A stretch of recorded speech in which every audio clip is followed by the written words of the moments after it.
that in mind. Me too, but I'm a terrible shot. Suppose I should shut this off.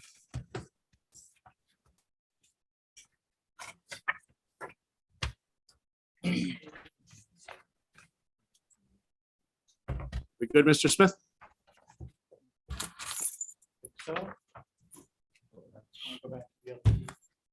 Okay. All right, well, hour being 7 p.m. on June 6th, 2022, I'd like to call to order the City of Laconia City Council Special Budget Meeting. Prior to us starting, I would like to ask Councilor Hamel if he would lead us in the Pledge of Allegiance. Pledge allegiance to the flag of the United States of America and to the republic for which it stands, one nation, under God, indivisible, with liberty and justice for all. Thank you. Thank you, Councilor Hamel. We're joined this evening by Recording Secretary Katie Gargano, and I'd ask her to please call the roll. Counselor Cheney, Here. Counselor Susie, I'm in a hotel room out of state alone. thank you. You better be, or your wife's gonna raise hell. I was thinking witness protection program, but I'm glad you're with us, Councilor Susie. Thank you. Counselor Haynes, Here. Counselor Hamel, Here also. Counselor Felch, Here. Help myself. Counselor Littman's absent. Councilor Lippman is absent this evening with prior notice, and if you called me, I'm here too, obviously. Yes, sorry. Terrific. Mayor Hosmer. We also have Scott Myers with us, city manager, and Glenn Smith, who is our finance director, helping us with IT this evening. So under presentations, item number 6A would be Parks Recreation presentation. Give me a Matt, if you'd like to join us.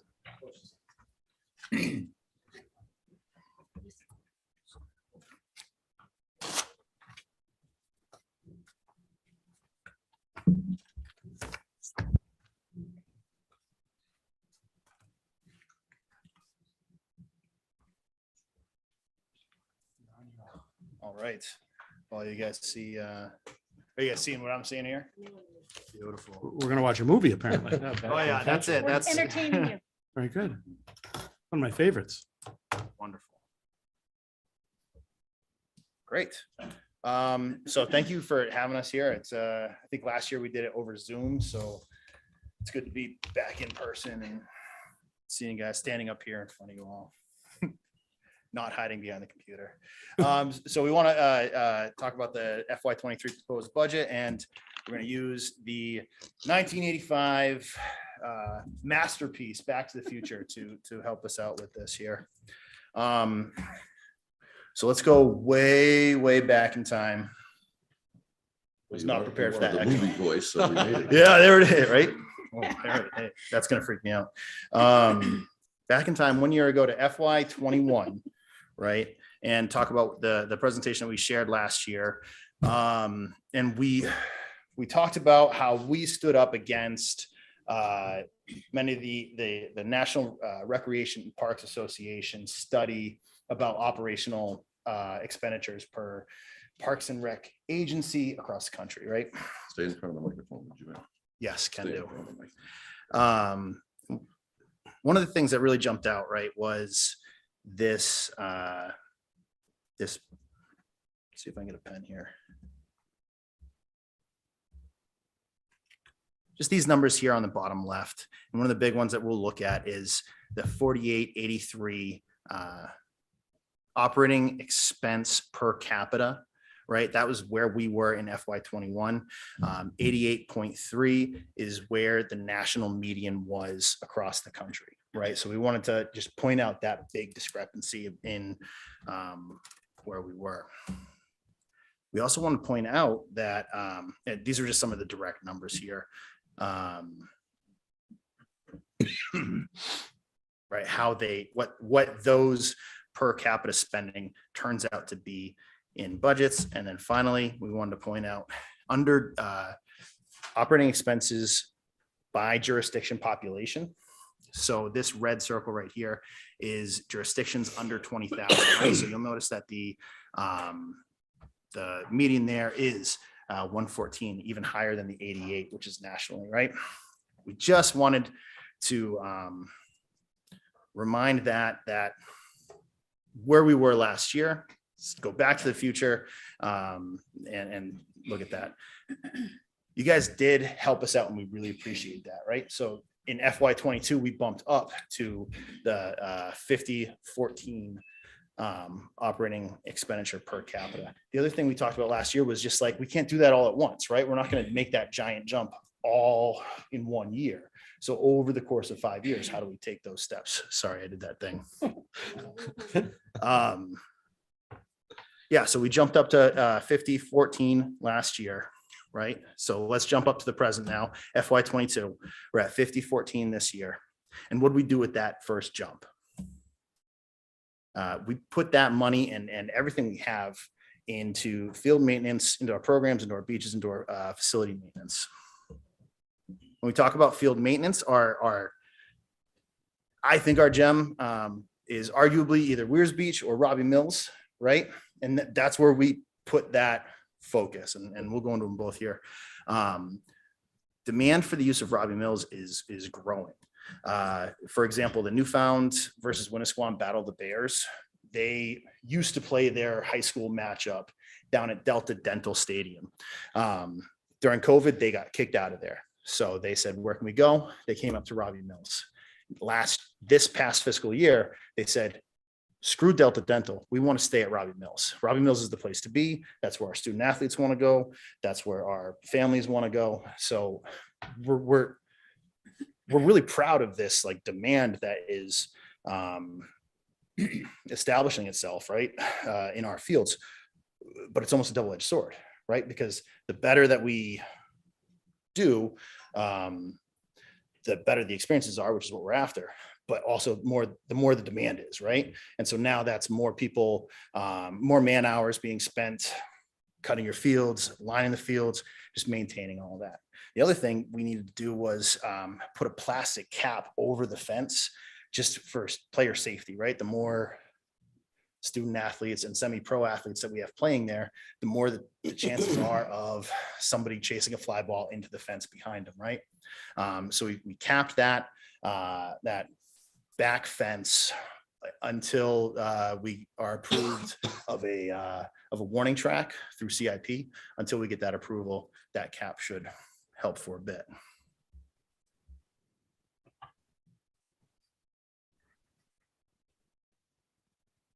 We also spent a lot of the spring putting additional time and effort into communicating with our stakeholders, our spring sports stakeholders, just in terms of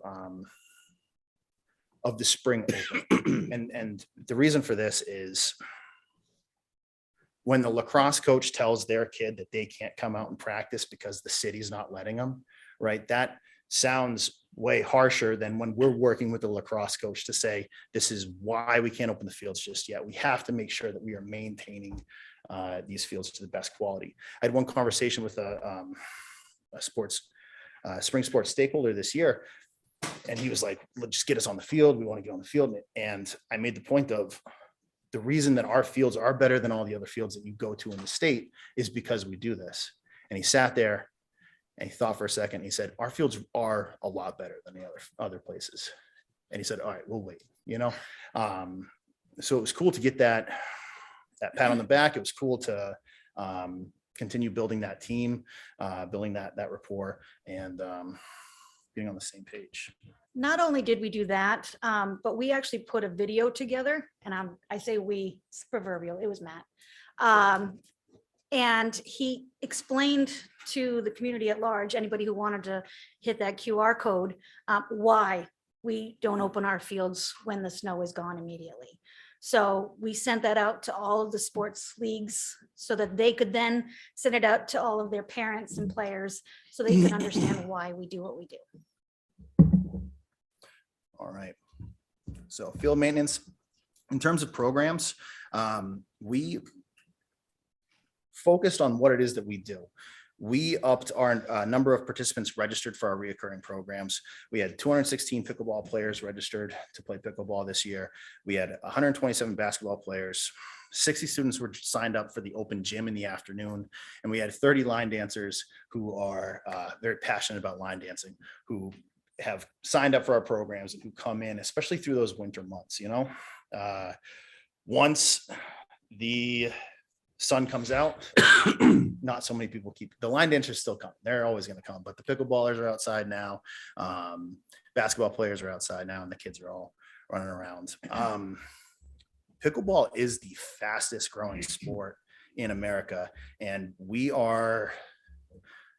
I'd love to say that we're like on the spearhead of that, but I would say we're on the spearhead of that in New Hampshire. I think we're offering what other communities are unable to offer, and that's like a register and a drop in. We upped the amount of offerings this year by 140%. And we saw the revenue grow. We're still tightening those numbers down. But we've got people coming from Tufton Borough, New Durham, Waterville Valley. We're not just providing pickleball for Laconia residents, but all of the Lakes region, and it's even starting to pop out a little bit more on either end too. The beaches this year. Last year during our budget presentation, we talked about the swim lines and getting those in. And we were able to drag them out through the sand and pull them out. We figured out a system to get those out without having to reach out to an outside contractor to do that. So that was a big win for us. They also didn't keep snapping and going out into the bay. So that was great. Additionally, we had beach caretaker staff that were focused specifically on welcoming people to the beach, enforcing beach rules, and keeping the place as clean as possible. And we've received a significant amount of praise from patrons who have been coming through there specifically on those things and sharing with us their positive experience. So we've seen this as a big success this year. We also brought lifeguards back to Bond Beach. They'll be back again this year. We are working real hard to get lifeguards up there at the Weirs. We've got a few signed on. We've got a plan A, plan B, and a plan C, depending on if we can just get a few more. So if you know anybody, or if you yourself want to become a lifeguard, we offer free certification. So come on in, we'll make that happen. I'll take the fall season. There we go. And finally, facility maintenance. We had mold in the police department that was took some time to focus on. We've had HVAC systems throughout the city, in the library, city hall, the community center. We've had issues with those HVAC systems. The community center HVAC system is struggling. It's right. Our pipes are leaking down in the basement. We're spending numerous mornings just mopping that up and then drawing new water into the pipes to then become oxidized and create more rust within the pipes. We know we're sitting on like I don't want to say a time bomb there, but I guess that's the only thing. There's a finish line in sight there for that HVAC system, and it's something we want to keep an eye on. As far as the mold at the police department goes, we have taken care of that situation, but I would like to do a shout out to Gary Hubbard, who was instrumental in getting a lot of that done. He spent a lot of time in the evenings because they did the work in the evenings. And I just wanted to do a shout out for Gary. All right, so that's our present. Let's now jump into the future here, right? It doesn't have to be scary. We're just looking at FY23 right now and the proposed budget. Oh, I jumped the gun. So we talked about that 5-year plan. And here we go, FY21, FY22, FY23. We had put in originally the 6147 per capita. The city manager's recommendation is 5869, which is still an awesome jump. That is a great jump, and that's something that we are thrilled to have the city manager recommend that. Where you're going to see this jump is three areas. The first being playground improvement line. The second being our temporary salaries and outside contracts. And then the third being an additional year-round salary for our team. Let's jump into playgrounds. Right off the bat, we can see we've got Wyatt here and we've got Levitt. We're talking about actual and meaningful steps towards updating and revitalizing our playgrounds. Currently, our playground money comes out of our grounds maintenance line, and there really hasn't been a lot of room for anything other than minor upgrades over the course of the years. As an example, in FY22, we had some vandalism on our slides over at Wyatt Park, and we had to remove the slides. We ordered 2 new slides back in August. We just got the email that they shipped today, so that's pretty serendipitous there. But we're also adding 600 yards of playground mulch to different playgrounds around the city, just to provide adequate cushion underneath all of the play elements. That right there has depleted our funds that we have in our grounds maintenance line for those. What we're requesting is a new line specifically for the city's playgrounds. That line will allow us to make. I'm sorry, Matt, specifically for what? Specifically for our city's playgrounds would be the line. And this is going to be for like major upgrades, more slides, bringing our playgrounds into the 21st century, right? I know Levitt Park is looking for a complete upgrade. Wyatt is handling vandalism often, and we need to be able to overcome that. We need to be able to continue to provide the playground and not just board it up. Additionally, this line, we're asking that it rolls over into itself every year, so we can build that line up and provide those big upgrades. I mean, we have playgrounds all over the city that will constantly need that additional work. Matt or Amy, can you, are there any grants that you pursue on a regular basis for, potential capital improvements or expenses that you talk about? As a matter of fact, we have not. We have looked into grants in the past, and almost all of the facilities that we're referring to now, we could receive even LWCF grant money because we've already received LWCF grant money from them. The only place I would not do that, it would be Bond Beach, because we do keep that as a resident-only beach, and that's one of the requirements through LWCF. But we can absolutely look into those things. We have not recently. All right, the next area that you're going to see that jump in money there is our staffing and amenities at Weirs Beach.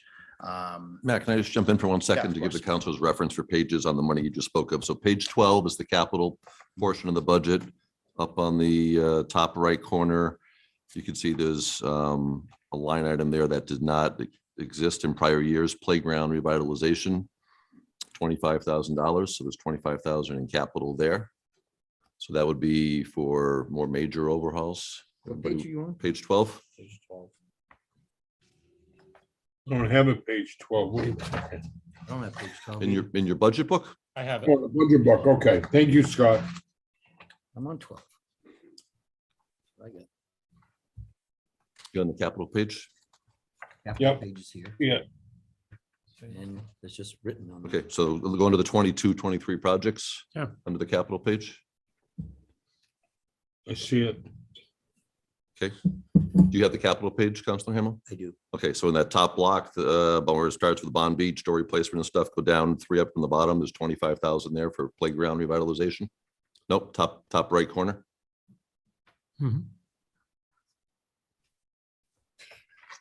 I found it. That's what I don't find, that top right. Recreation facilities, I have it, I have this Is that it? capital outlay, but I do not. page 12, Right, I'm up here. top right, yeah. Oh, okay. That's what you're talking over here. 25,000. To the right, On right side page of page 12. Yes. I got the wrong book. I'll show you. Hopefully you don't have lapses. Okay, I do. trust me, there's $25,000 in new money in the capital for playground revitalization. I thought we, maybe I'm- Let me just finish my thought here. Now we're on the same. And then if you turn to page 102, which is the recreation facilities, 3 lines up from the bottom, there's a new line item called playground improvement, and that might be meant for replacing a slide, replacing whatever, that type of stuff, which has 15,000. So between those 2 line items, there's a proposal for $40,000 in new playground capital specific money in this budget. Okay. That was harder than Thank you. I thought. Sorry. You did it. No, the other page 12. Hey,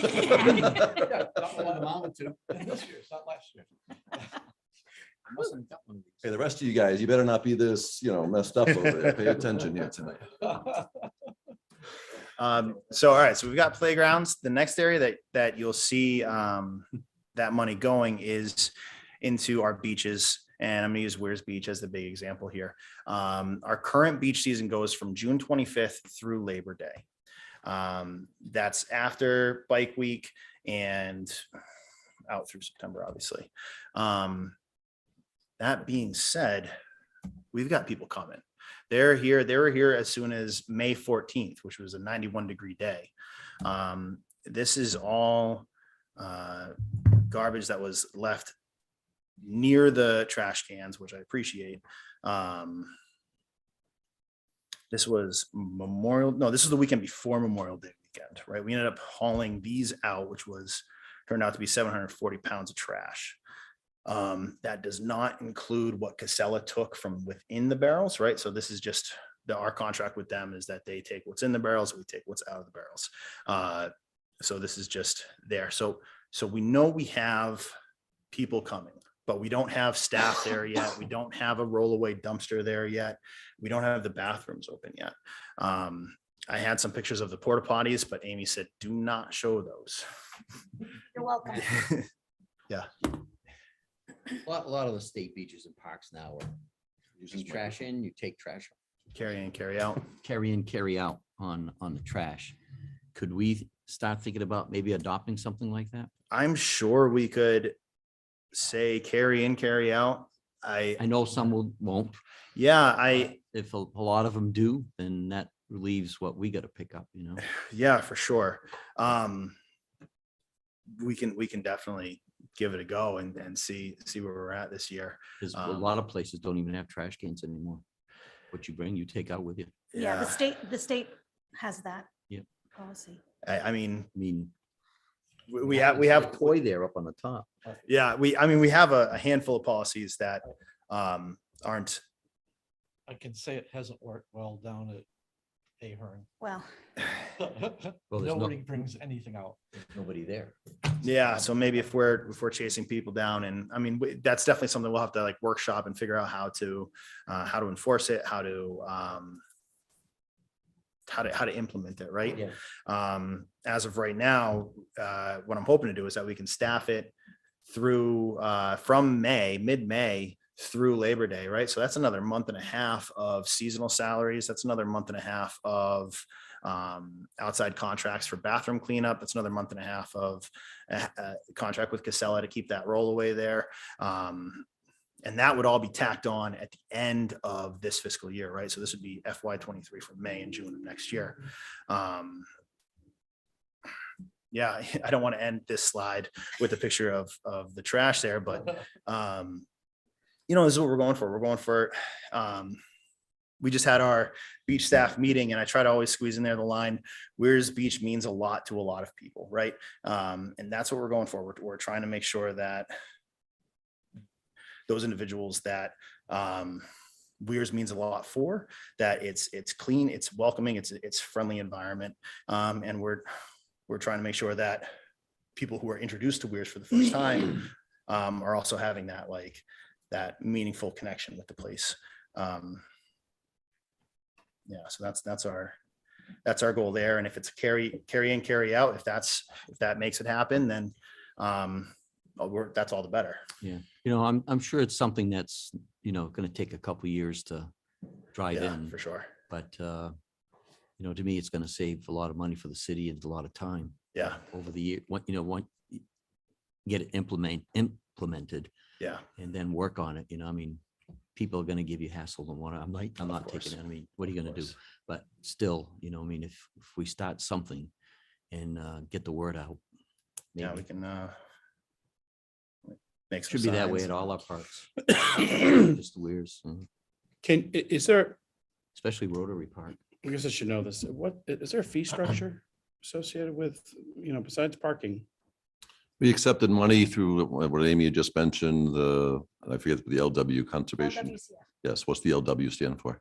Land and Water. Land and Water Conservation Fund. So anytime you accept those dollars, there's strings attached that you can't charge for access to it if you've taken these federal funds for doing that. So people have always indicated we should start charging, to use the beach. And because of funds taken many, many years ago, that's not an option for us unless we were to repay all those funds.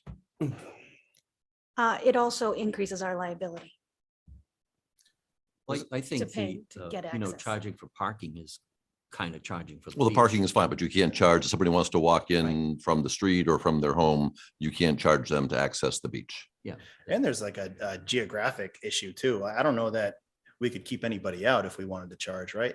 We did a couple of years ago.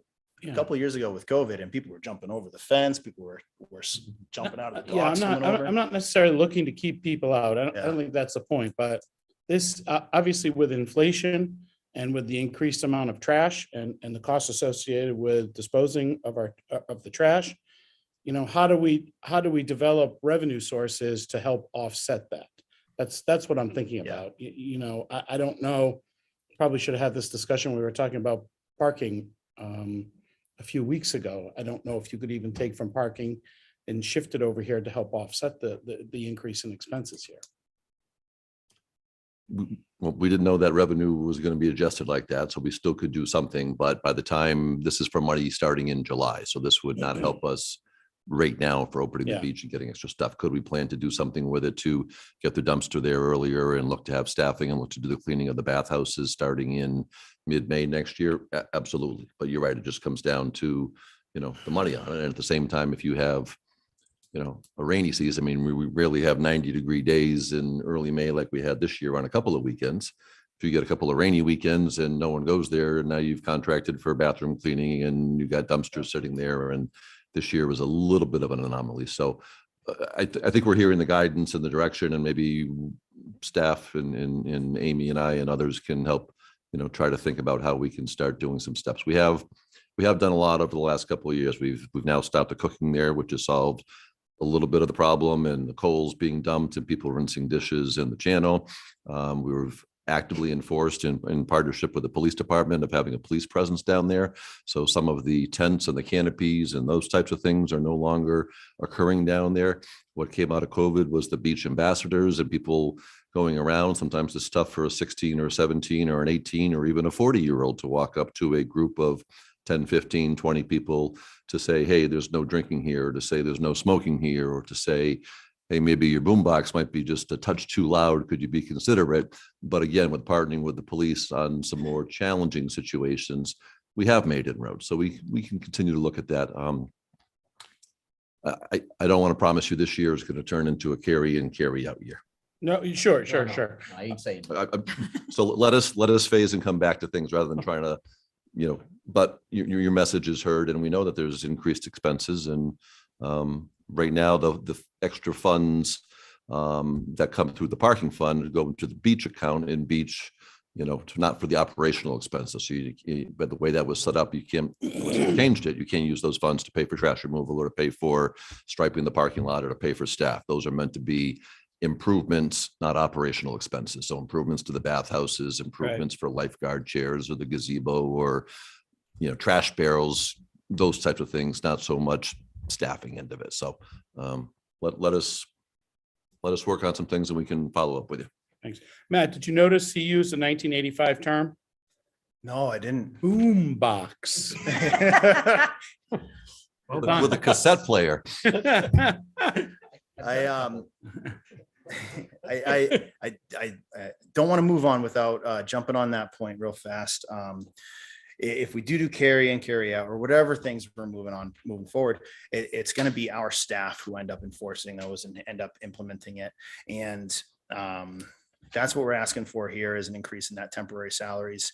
And that might also include wage increase also, because we don't need some of these positions. We can't have a warm body in there, right? We need somebody with a high socio-emotional intelligence who's able to welcome people into the beach, but then also subtly say, these are our rules and this is how it is here, right? So this needs to be our goal is that this is a position that is desired by our community. People want to be working for Weirs Beach, and that's in those 5 years, that's what we're also working on, is just building that reputation of Weirs Beach as a place of work. So that's one way that we can also do it. Finally, our another full-time employee, which is much needed here. As you can see, at one point this spring, Amy had to jump into the Toro and go get O-Peachy and give it a quick trim. Yeah, within the last 5 years, we added a athletic fields and facilities technician to raise the quality of our fields. And Dane has done an incredible job. I never miss an opportunity to say how good Dane has done for us. Dane Anderson, great dude. You see him around, say hi. If you recall from last year's presentation, we talked about the national median for residents per park is 2,277. We're at 824, which is awesome. This is a big win. We have, if you turn this around to parks per resident, we have almost 3 times as many parks per resident as other cities in the country. But with this, and with this added quality that we've brought up also, we need an additional staff member to help us maintain that quality for all those different parks. Not only parks, but also City Hall and the fire departments, plural, the police station, the library, our 4 park houses, and the community center. So funding this additional position here is going to be really helpful in making our city move, the infrastructure move more smoothly and cleanly. And yeah. All right, you ready for another Back to the Future reference? Now, all right, so that's FY23, and we wanted to bring up the rest, what this 5-year plan looks like. What's FY24? What's beyond, right? In the end of the trilogy, Doc Brown says, hey, the future isn't written yet. It's whatever you want to make it. And that's kind of where we are here at Parks and Rec. If we are going to continue to build up this operational expenditures to reach the national median, then we're going to, at some point,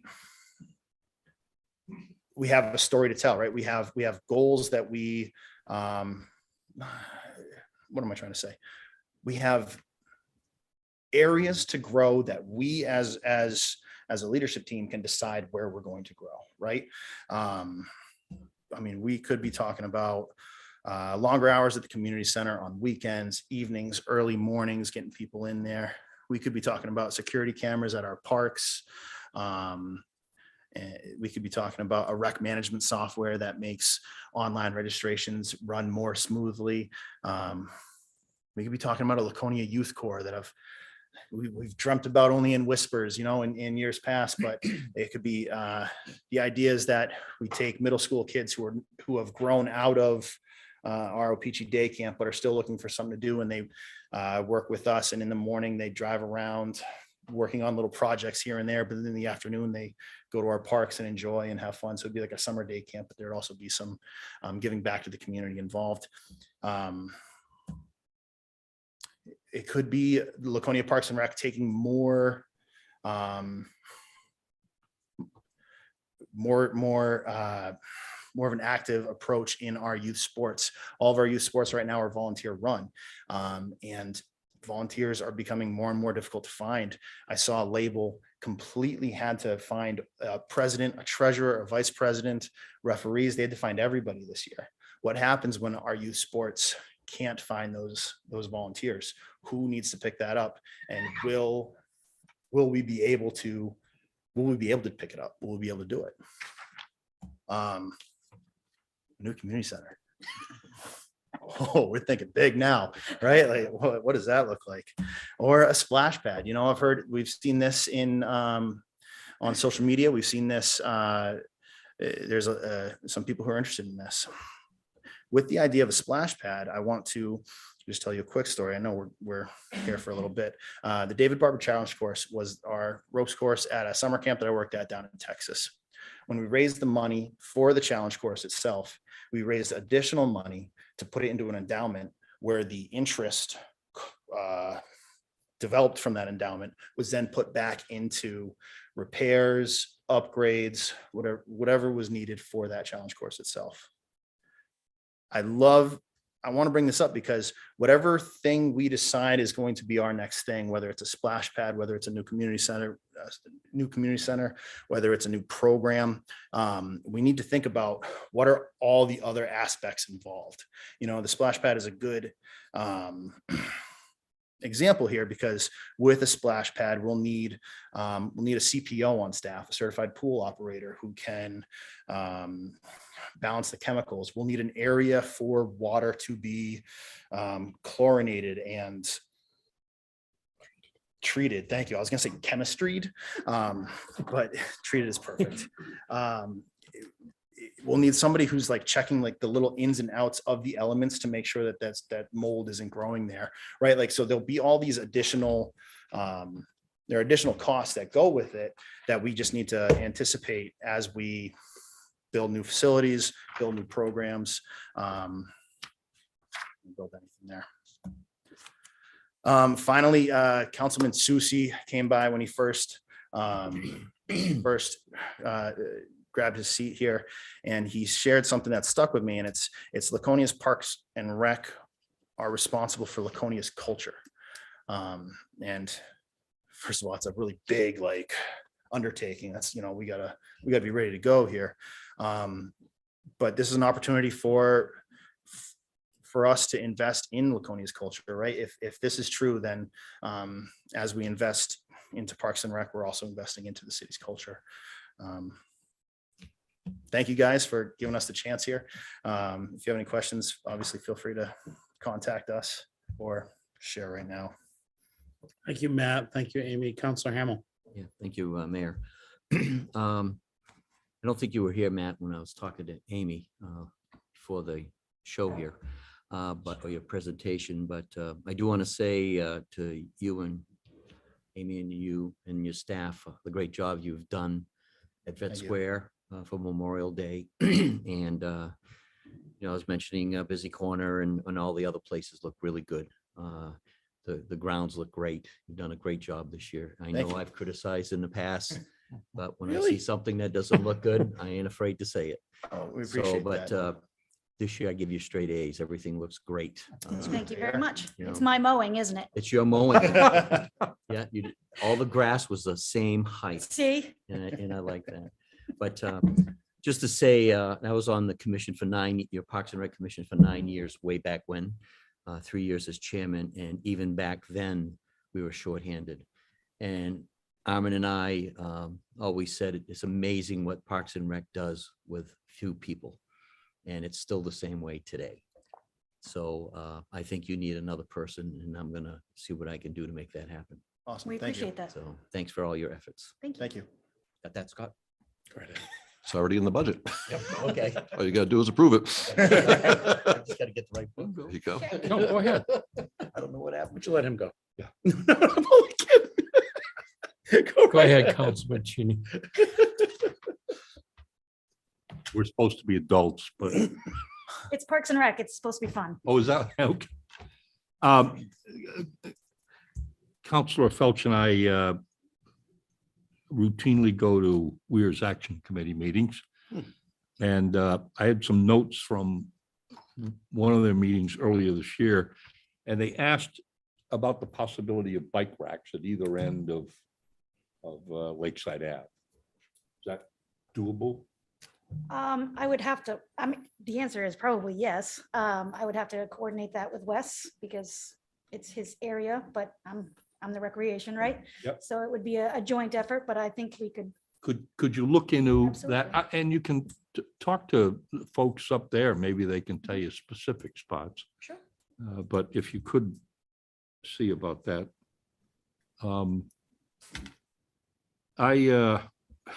You discussed pickleball. And I haven't a clue what pickleball is, but I have had phone calls about pickleball. I'm sure you have. How many facilities? I know you allow indoor pickleball, but fields or courts, how many courts do we? We've got 2 over at Levitt Park, and we are going to do the Memorial Park tennis courts, redo the surface there, and then put new. So there will paint be courts 5 over more. there, yeah. That's what I wanted. Is Thank you. Cardiff set up for that? It is painted for it. Yeah, that's what I thought.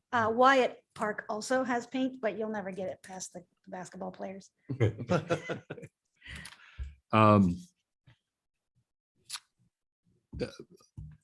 My wife asked me what was happening with lighting at the skate park, and I was wondering if you could tell us Absolutely. where that's at. I just got an email from the Laconia Skateboard. Their cute little name.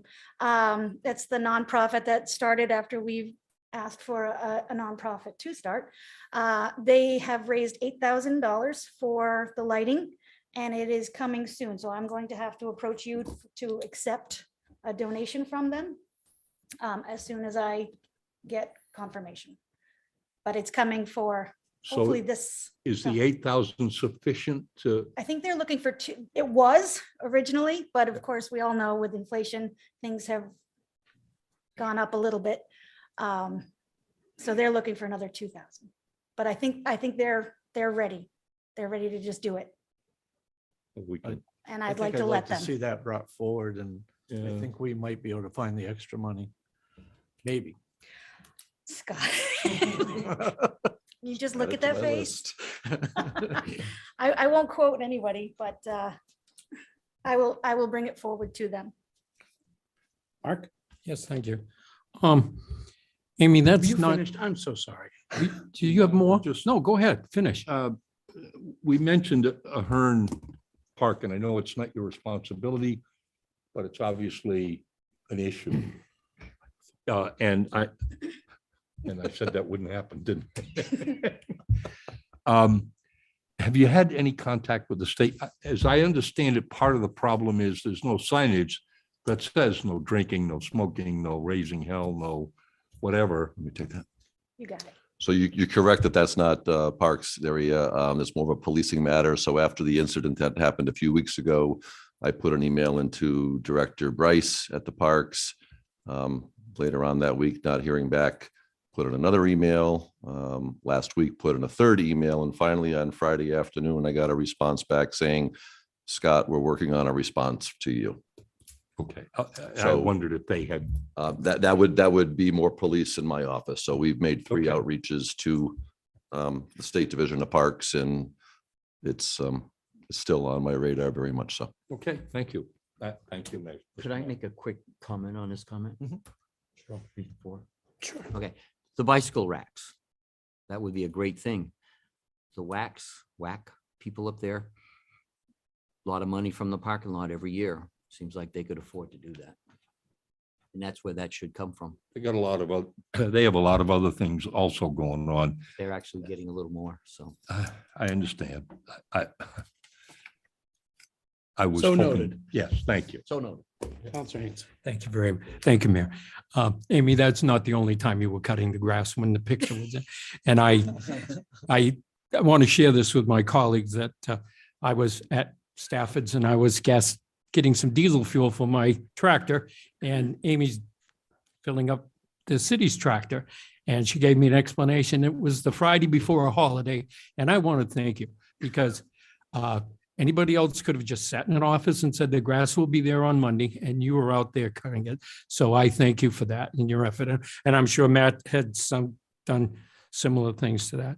I have a couple of questions. Number one is, and this may seem far-fetched, but do we have an inventory of our playground equipment? I mentioned to the city manager.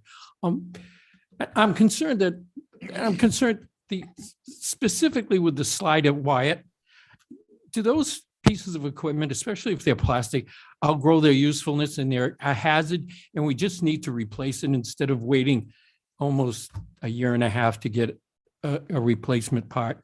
So we do have an inventory for playground equipment. My foreman has kept that so that he knows what part to order when we do need a replacement part. So he's been very good with that. As far as the lifespan of a playground, we have exceeded almost all of them. That's what I figured. The picture of the Levitt Park, the dome at Levitt Park, that has since been removed because it was no longer safe. We don't have any money to replace it with anything at this point. So the answer is yes, they all have a lifespan, and we have surpassed the law. Okay.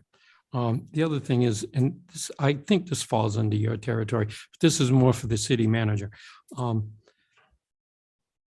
As we go forward with the trees downtown, have we put money aside to have an arborist take care of those trees? May I? Sure. Thank you. We've not done it in the actual budget for the first 3 years of those trees. Belknap Landscaping is taking control of them. Okay. So for the My first 3 concern, years. Amy, my specific concern is this. Those trees need to be fertilized, they need to be sprayed, they need to be taken care of. If all we're going to do is just put them there, 10 years from now, we're going to be right back doing it all over again. And I think the trees add to the downtown, and I think it's very important that we take care of those. Yep. They will be doing whatever amendments needed to be done to the soil and things like that. Okay. We will be in charge of watering, though. We've Okay. already purchased the gator bags for them, and we will be in charge of that. Okay. My last comment is, you're Back to the Future. Yes. Okay. I find none of those unreasonable. And I want to point out to my colleagues, which I'm sure they're aware of, as we move forward, people are looking for more leisure time and more things to do. And I think we have got to address those things, whether we like them or not. And I think Parks and Playgrounds plays just as an important role as everybody, that was pretty good, as everybody else does. Okay. And I don't think there's anything that you suggested that, well, maybe the community center were a little ways down there yet, but okay, that is something this The pipe dream. community is going to have to face. And I think it's up to you, both of you, to come to us and say, and with a presentation of, this is what we need to do to move forward, which you have. But I don't find any of that unreasonable at all. Thank you, Thank Mr. Mayor. So as far as playground equipment, when you're ready to redo Levitt, make sure you reach out to the Levitt Park Community Club. I know we've already said we're going to buy a swing set that faces both ways, so the adult can be facing the child. We've already committed to that, but we can also commit to some other playground equipment. WAC also brought up Weirs Action Committee about a flagpole at the Weirs. I don't know if you have one. A flagpole at the Weirs? Yeah, Where? that's what they'd like to see. There is at the beach? Yeah. There you is have one right in the center by the gazebo. Okay, is it up all the time, lit? The flag is only up during the day Okay, because we don't have a light on it. So we have staff during the summer, and that's when we would have it up anyway, is only during the peak season. All the other ones have lights and are taken care of, but those are brought down in the evening. is there a way we can get that one lit? There is, we just have to change the Fixture. cleat on it, so it's a little higher, so it's not so accessible. And then the other question is, where are we at with the cameras for Bartlett Beach? We have contacted DigSafe at this point, and waiting to hear back from them. And DPW is aware to help with putting up the post. Once that's up, Hutchins is coming in. They've already been notified to come in and power it up, and we'll be good to go. Thank you. You're welcome. Thank you, Mr. Mayor. So I'm really thrilled with the story tonight. And I've asked all the department heads, if you haven't noticed the theme this year, it wasn't all back to the future with everybody, but it was all tell your story and not get on the numbers. But for 2 minutes, let me run through some other numbers just so you can get a perspective of the money we are spending. So either in funds we've already committed or are available now that are going to be on an agenda resolution that Councilor Hamel sponsored for next week, or that are going to be available with the second round of ARPA funding in August. The proposal that you've seen both during the budget presentation and then again a few weeks ago during the administrative presentation is $210,000 for Bond Beach bathhouse and sewage system, Memorial Park tennis courts for $55,000. We've got a contract awarded for the Riverwalk section over here that's buckling that is due to be done in the next 4 to 6 weeks. Is the target on that? You've already approved money for lifeguard chairs, for a gazebo, new gazebo at Weirs Beach. That's going to be more user friendly, and the handicap accessible pads, both at Weirs Beach and at Bond Beach. We've done the $10,000 for the roof at Opeechee Park. And so those are probably close to $400,000 or between $300,000 and $400,000 of dollars that don't show up anywhere in this budget book that are also targeted for parks and facilities. And to turn into page 102 in this year's budget book, just saying, if you look on the budget numbers from the year that we're currently wrapping up, we had $831,000 in their budget. This year's proposal is $973,000. So an 18%, 18% increase in what's in the operating budget, in addition to all that capital that I already mentioned before. So your concerns and priorities were heard last year, and they're reflected best we can into what we're proposing for right now. Thank you. One more question. Mayor? Counselor Susie. Yes, I have a couple of questions. Go right ahead. Okay. Amy and Matt, thank you very much. But I also like to, please don't forget Cardiff Park. I didn't hear it mentioned anywhere. And my other question is, what role, or is there a role that Parks and Rec is taking in the Pumpkin Fest? We have offered our services. I was at the meeting for the public hearing for the Pumpkin Fest. I have offered to do a program, horse-drawn wagon ride there. We used to do it for a couple of years, and then they had another company come in and take that, which was fine with us. I got to enjoy the event, but we're going to bring that back, and they have reached out to me about being part of the steering committee. So yes, we have a role. A role, do you, I guess my question comes down, and this is a city of Laconia focus. When I look at Pumpkin Fest, and I think my other councilors, the other councilors we want to do everything we can. If you should request something else to help you in some way to make this more Laconia focused and bring it to the maximum amount of visitors that we can do. Thank you. Someone will translate that later. Anything further, Counselor Susie? That's it. Thank you, Mr. Mayor. Sure. Counselor Hamel. Yeah, one quick question. Are you continuing the herbicide? The outsourcing of it? Yeah. We are not. It didn't have much of an impact last year. He said he said What 5 years. what we're planning on doing, because it didn't have the impact that we hoped it would, we're going to do a post-emergent this fall, August. So I guess late summer. So it is still in the docket for it. Mr. Mayor, I have one other last question, please. Welcome back. Yes. Okay, Amy, when those other, like, whether it's Newfound or any of these other outside of our community use Robbie Mills or anything else like that, do we charge for that? Do we get any fees? We do. We have user fees for anyone outside of Laconia using our facilities. Okay, thank you. When's the last time they've been Update. increased? I don't think they've ever been increased What are the- since they were implemented with Kevin, and I would say 7 years ago, roughly. Time. Perhaps you can work on that with the Parks Commission as looking I at where can. you are and what's been done when and what we should be updating at this point and bring a recommendation forward. Sure, absolutely. Council Cheney. Could I just ask that the manager look to see if he could find $2,000 to help? Would that make your wife happy? Yeah. Which makes me happy.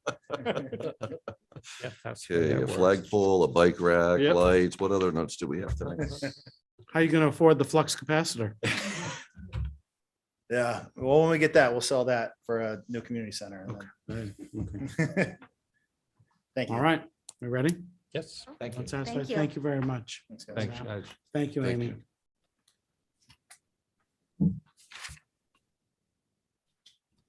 Wes, tell your story, man. Okay. We're ready for you.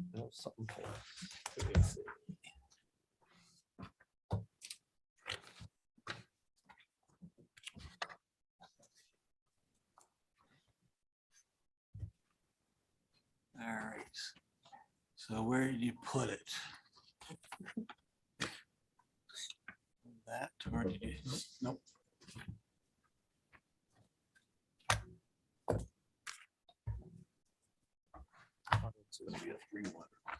Mhm. There you go. Yeah.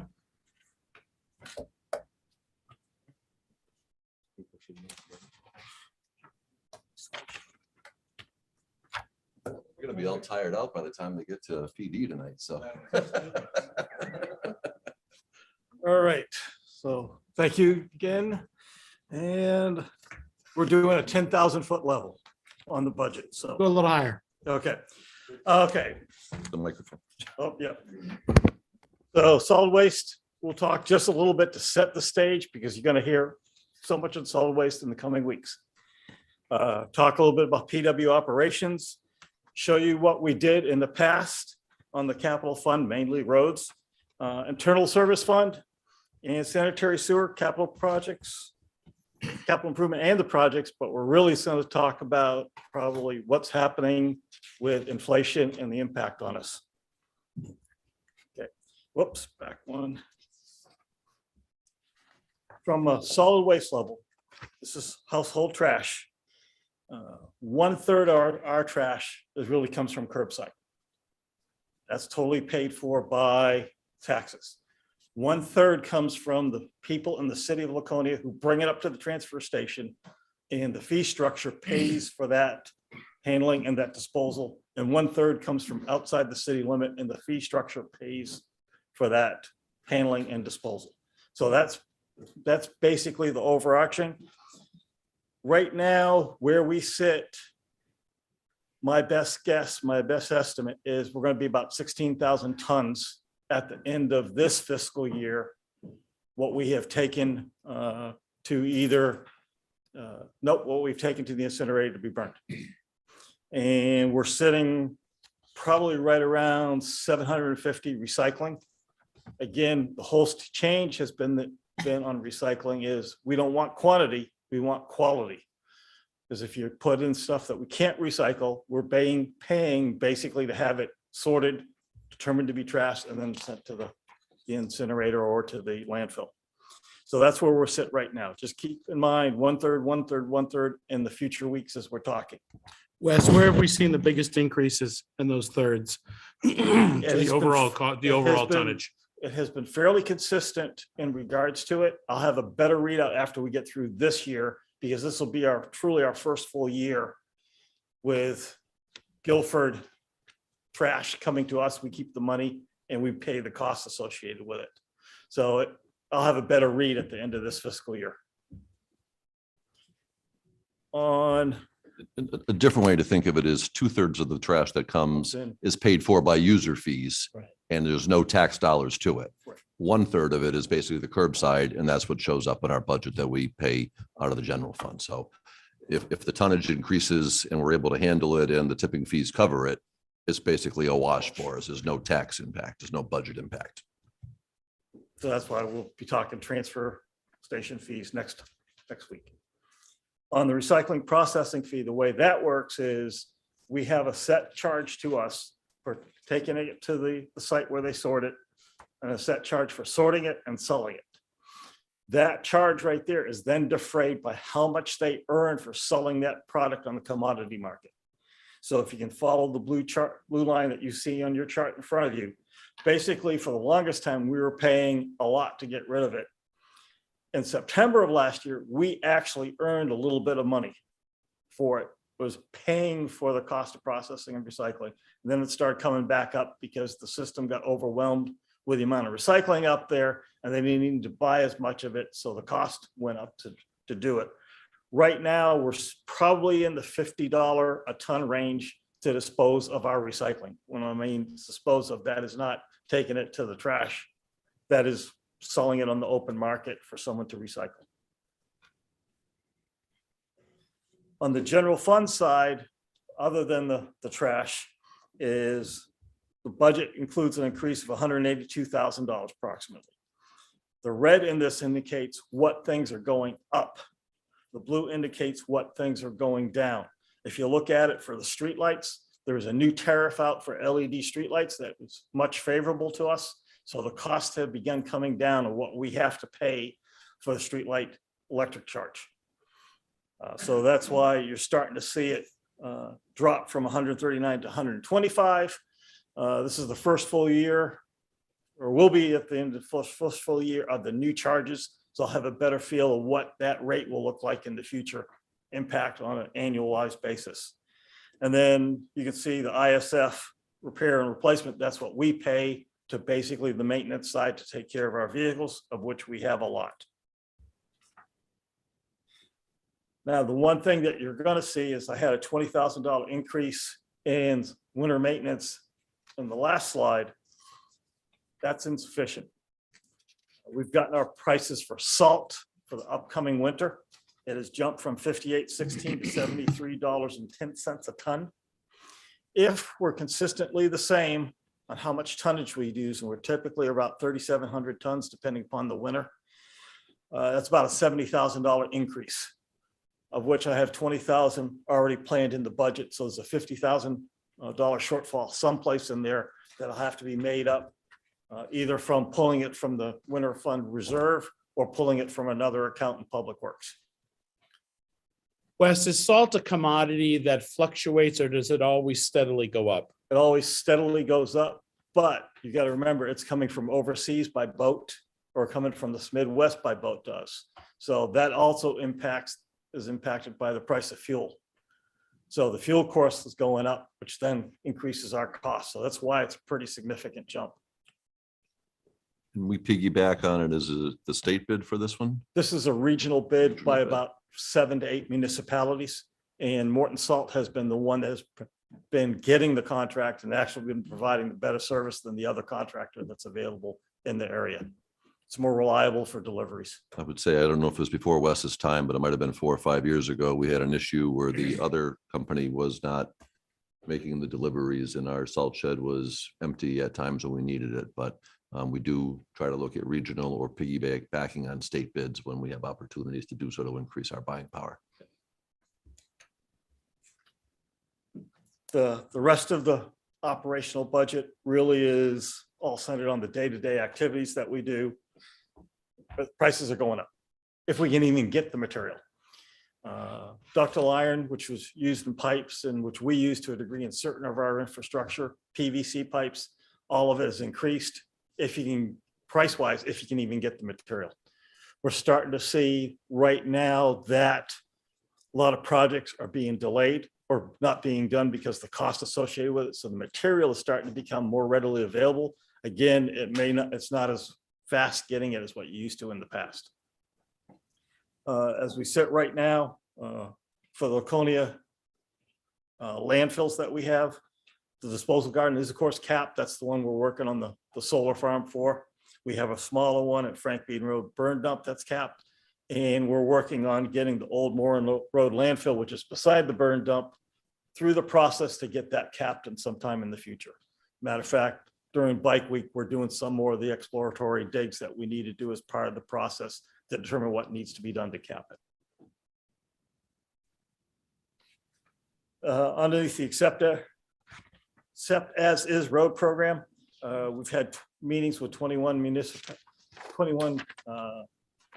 property owners along the roads. Of that, one group of property owners has decided not to become public.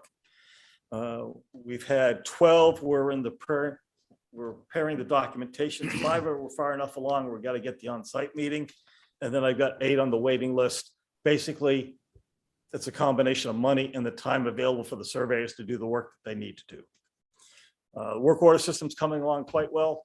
We're still in the growing stages of how to use it right. That includes both my side of the house with the actual public works, doing things on the streets, and the maintenance side, where keeping track of what we're doing on the city's vehicles, what the cost of it is. Matter of fact, we're working closely with the police department. They have access to the system so they can see what's happening with their vehicles in real time.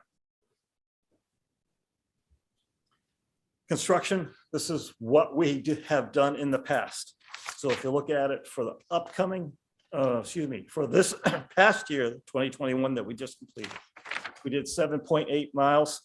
And you can see from the chart is that we reduced the number of miles that we crack sealed because we're focused more on some of the roads that we needed to keep going. So we didn't get as much mileage, but we did a lot more shimmies and overlays to try to extend the life. And you can see that as you're driving around, Union being just the most recent example. But we've been up in Councilmember Felcher's area doing some of the streets that were low dollar for us because they didn't have water, sewer, or anything in there that we had to deal with. Other actions, near term, we still have Comcast has 70 more poles that they have to replace in the city as part of that project. And then they're done, other than, of course, putting all the cabling up to get around to it. ADA improvements, there's nothing scheduled in this year. And if the 2 green ones represents those that are planned for when we do the upgrade or the project that goes on Union Ave from Main Street to Guilford Ave. On the parking garage, we spent about $34,500 this in 2021 to do it, a little bit less this year, although we're still working on it. Still planning for construction start date in April of 2023. And the downtown study, the proposals are due back on June 17th. The Internal Service Fund, Equipment Maintenance Division, that's something that the finance director, myself, have been working on to get back into balance.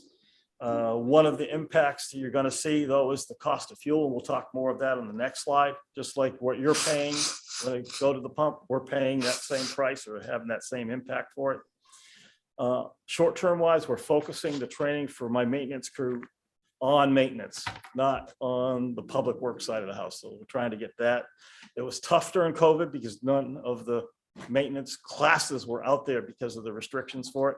That has started to come back, and we're starting to get more opportunities to put them into training. And then we're updating our internal fund service procedures. Okay, this is the bad news, but you've already been experiencing the bad news. When I price the fuel budget in the November, December time, I use the U.S. Energy Information Administration's predictions at that month for what's coming up. So in December, when I did it, price of diesel was predicted to be average $3.80, and gasoline was 3.33. Now, that we're talking a little bit about apples and oranges here because we don't pay all the taxes associated with it. And what that prediction I have found over the years is pretty close to what we actually do pay, because we tend to be a little bit higher up here than some of the other areas. So we're a little bit higher than the average. The current prediction for the month of May from EIA for 2022 is $4.72 for diesel and $3.82 for gasoline. Just giving you where we are sitting right now. I priced it on June 1st and it was $6.29 for diesel and $4.70 for gas. So my estimate for what I thought we were going to pay is off. And I suspected it was going to be off. And even the predictions that's out there right now for 2023 is less than what we're paying right now. And I'm not sure that's a reliable prediction. So the fuel budget line that we have right now in the internal service fund is not going to cover our fuel costs. And we're going to have to look to what we're seeing as a department and as departments to how we're going to get past that point.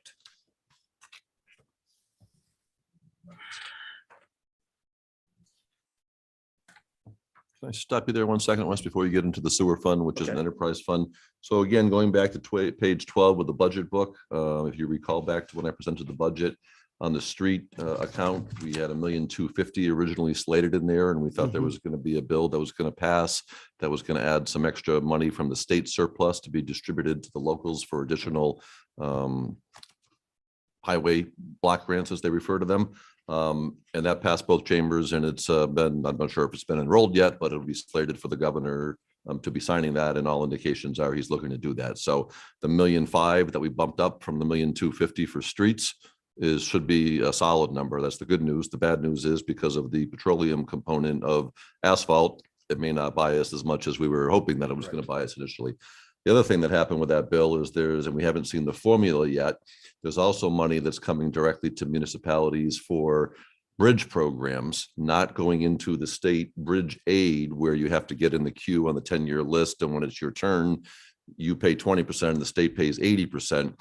This is going to be some money that comes directly to municipalities for bridge repair, maintenance and stuff. So once we figure out what that number is, and hopefully before we adopt the budget, we'll be coming to you and maybe repurposing the $75,000 that's in the capital there for annual bridge maintenance. Maybe we will find the $75,000 from this bridge money and free up some money there, or bump it up to the original request, which was $140,000.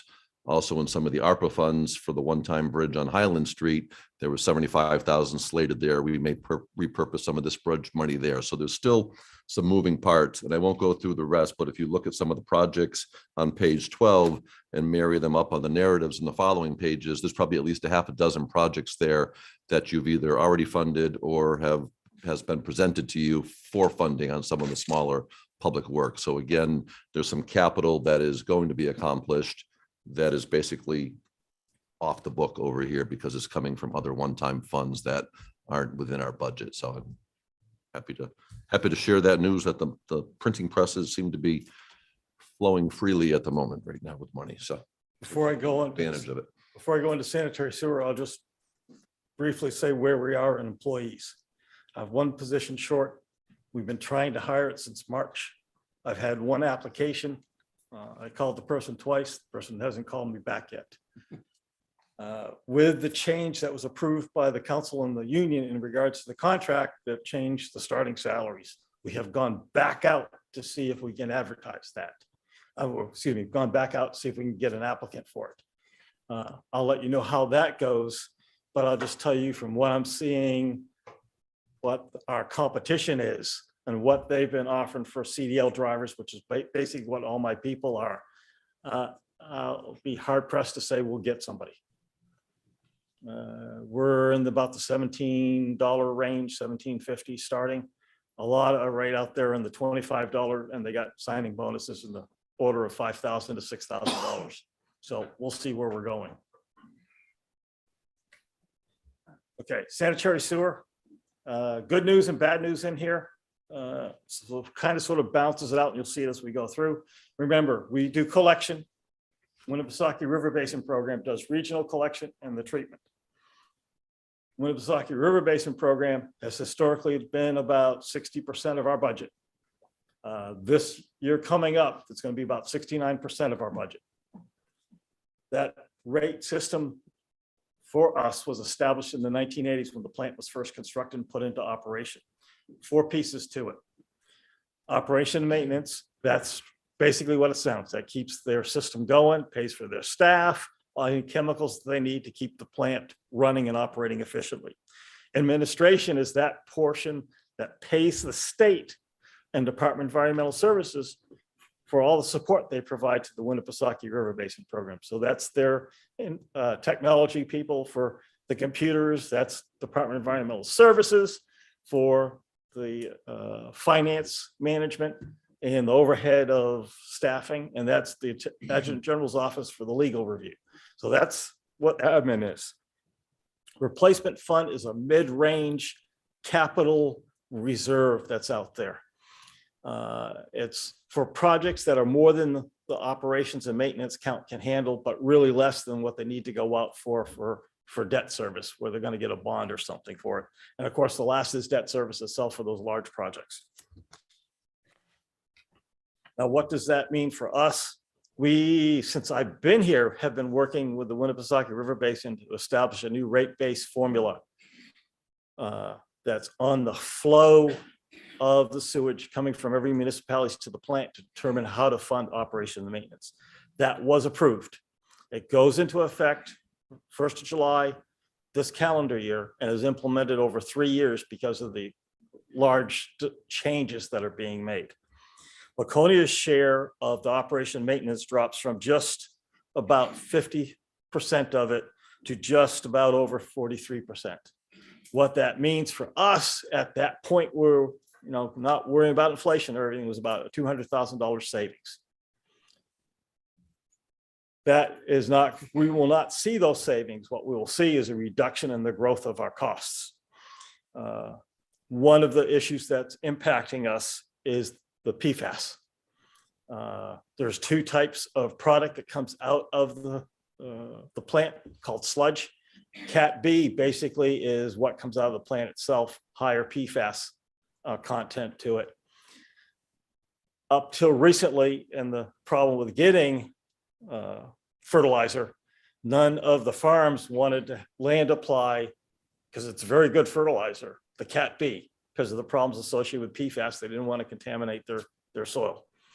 So that whole thing got turned off. No one wanted it. So we started sending our sludge to a place in Merrimack who went through the whole composting system, chemical treatment and everything to turn it into Cat A. But that means we pay the hauling cost to get it there, and we pay the tipping fee associated with the cost of reprocessing it. So that is one element that's increased our cost, because the price of fuel's gone up and their costs have gone up.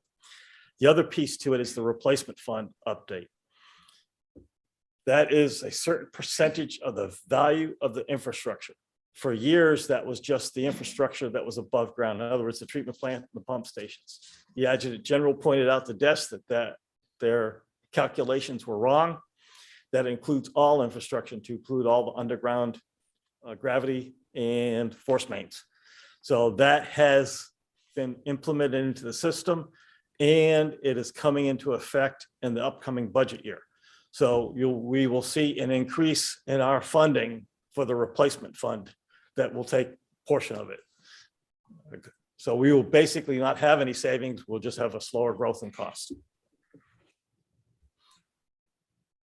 Where does all the money come from for paying the sanitary sewer fund? It's basically ratepayers, you know that.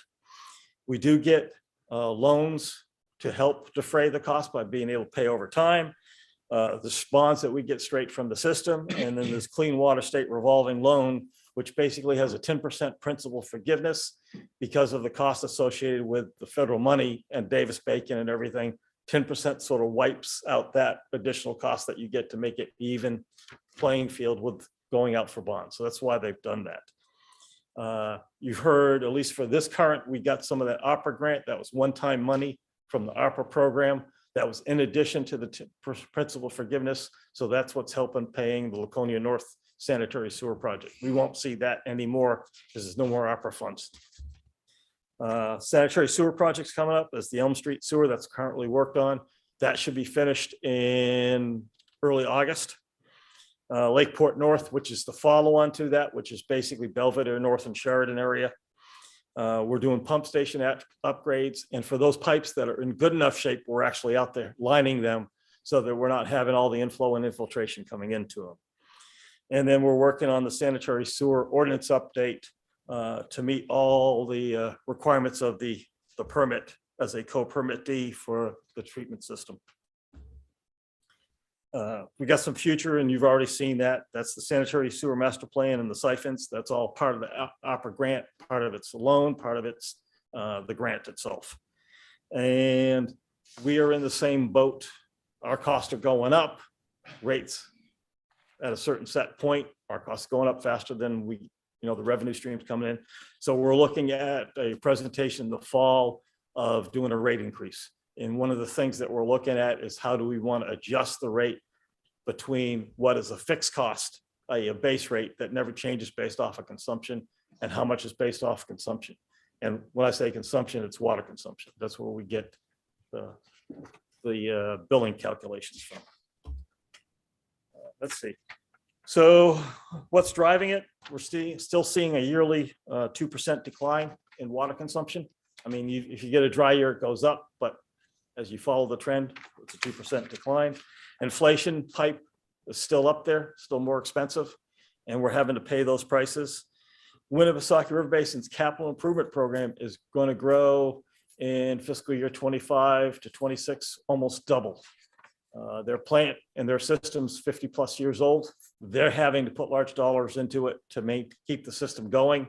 So that's what's causing the impact to us, because we basically pay all the costs.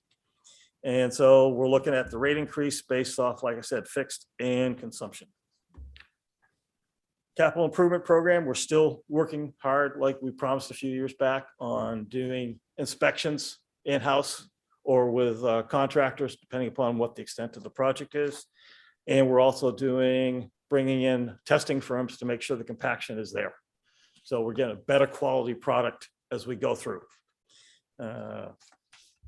Again, for the pavement management program, what you see us out there doing the pavement, we want to keep good roads good. So we focus on a little bit of money on those roads that need to be wholly reconstructed, more money on those that we can improve the life through a shim and overlay or just a shim. And then, the things that are more maintenance, such as crack sealing. Later on this year, we'll come to you with our long-range plan. We've been working on it for a few years, and it's ready for discussion with the council. We're trying to get a 5-year concept so that you're comfortable with what our plan is, to include what our major projects are in the future.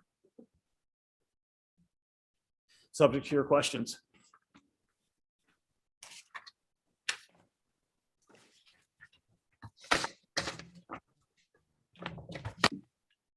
Questions from any counselors? Thoughts?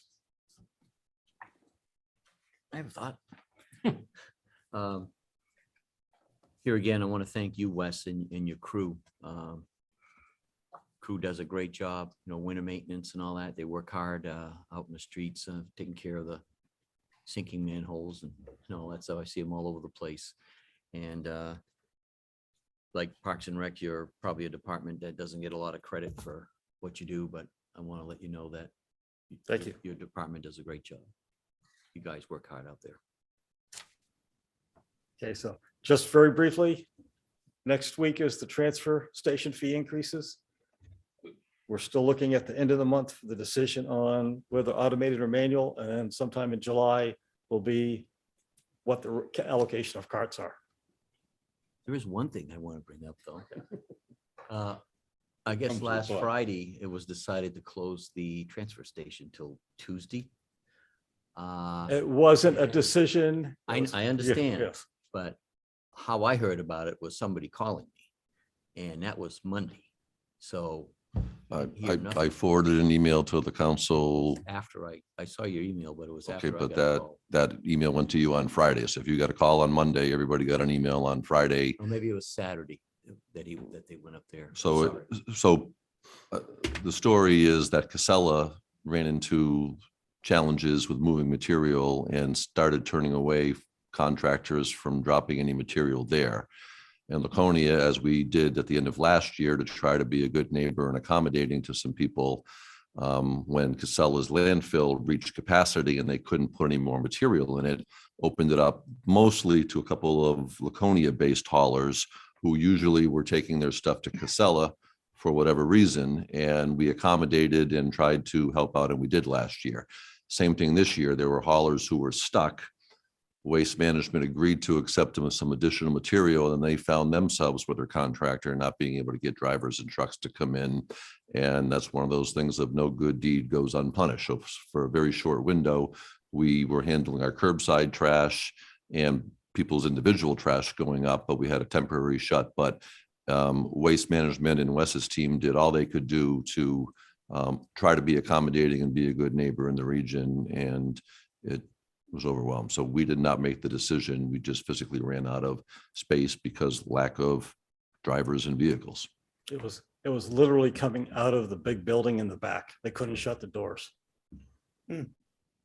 We shut off all the third-party haulers Friday, although we called them all, everyone we had points of contact for Thursday.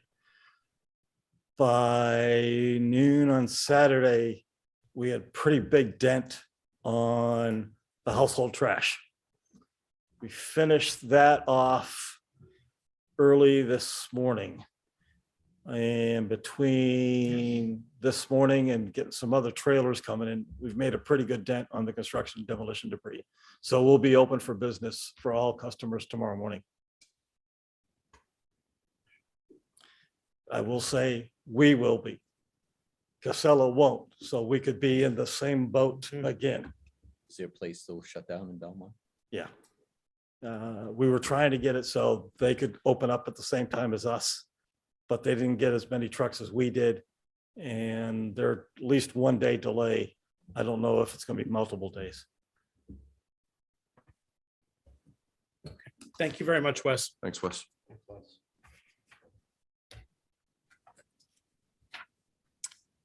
And under 6C, Police Department, welcome Chief and his team.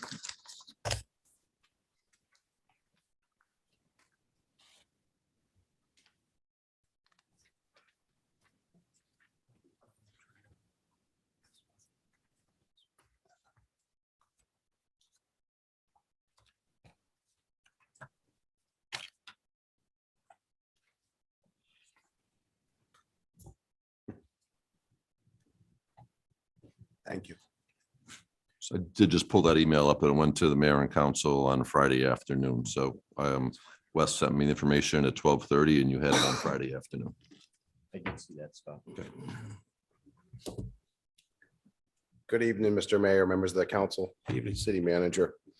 So I appreciate the opportunity to share our budget requests, but more importantly, I appreciate the opportunity to share our vision and what is happening in the state of the department. With me, I have Captain Al Grayton in support services, who does a lot of the hard work with the budget stuff. And then I also have Detective Sergeant Ben Black, who's going to give an overview of the drug challenges that we face in the city. And then we're going to follow it up with Detective Eric Adams and the work that he is doing and the transition that he will be moving towards bringing the PET program statewide. So we'll move through it relatively quickly, but I just wanted to, I think it's important to share those updates with all of you. So 2021, we saw 625 line of duty deaths. The last several years have been challenging in policing across our country.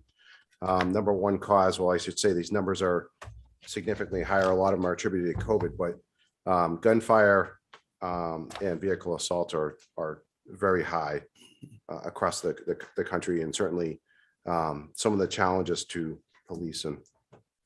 So turning to the state of the department, I won't focus a lot on the numbers. These are all in your budget books for you to take a look at. Certainly, we see some significant numbers: 18 aggravated assaults, 431 simple assaults, 114 criminal threatenings, and 453 thefts. In 2021, we had 295 people taken into protective custody for intoxication, 185 domestic violence protective orders. So overall, our calls for service are down. But when we speak of calls for service, they aren't necessarily workload. Depending on how you categorize that, the calls for service certainly can vary. So staffing levels, we are full staff as of June 20th. We'll be hiring one of our community resource officers, who it's actually been a pleasure. He started a couple of years ago doing community resource stuff as he's gone to college. And certainly we've had a chance to see him, to learn about him and his desire to become a police officer in Laconia. So very nice transition. As he graduates from college, we can put him on and we will be completely full staffed. As I'll talk about in a few slides, our request for additional officers, 3 of which would be funded through the grant program that you're aware of that Eric is doing, and a 4th. We have 2 people already in the pipeline for backgrounds for that. So we're doing well with recruitment and retention. Some highlights for this year's budget requests. You'll see an increase in salaries of $201,000. This is for funding those police officer positions, 3 of which are funded by the Department of Justice grant, and I anticipate will be approved for the cops hiring grant as we have in years past. In addition, our training line item was increased by $20,000. As you know, training is very important in our field, and the better trained police officers that we have, the better they will react in times of crisis. So certainly something that we take very seriously as we look towards what happened in South Texas, some of the issues there. Not that I'm going to comment specifically, but certainly I think some of those issues could have been avoided had they had different training. Our outside contracted services increased by $30,000. Driving costs for these are the officer safety program, which is our tasers and body cameras from Axon, as well as our record management system backup. Certainly computer backup is expensive.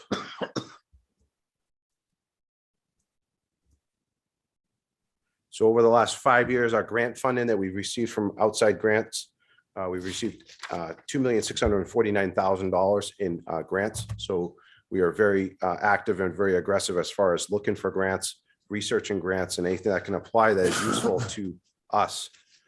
We certainly look to get. Of those, the $1.1 million, as you are aware, was a Department of Justice COSAP grant, which covers the costs of funding those 3 police officers, as well as providing for Detective Adams to do his pet work on a statewide basis.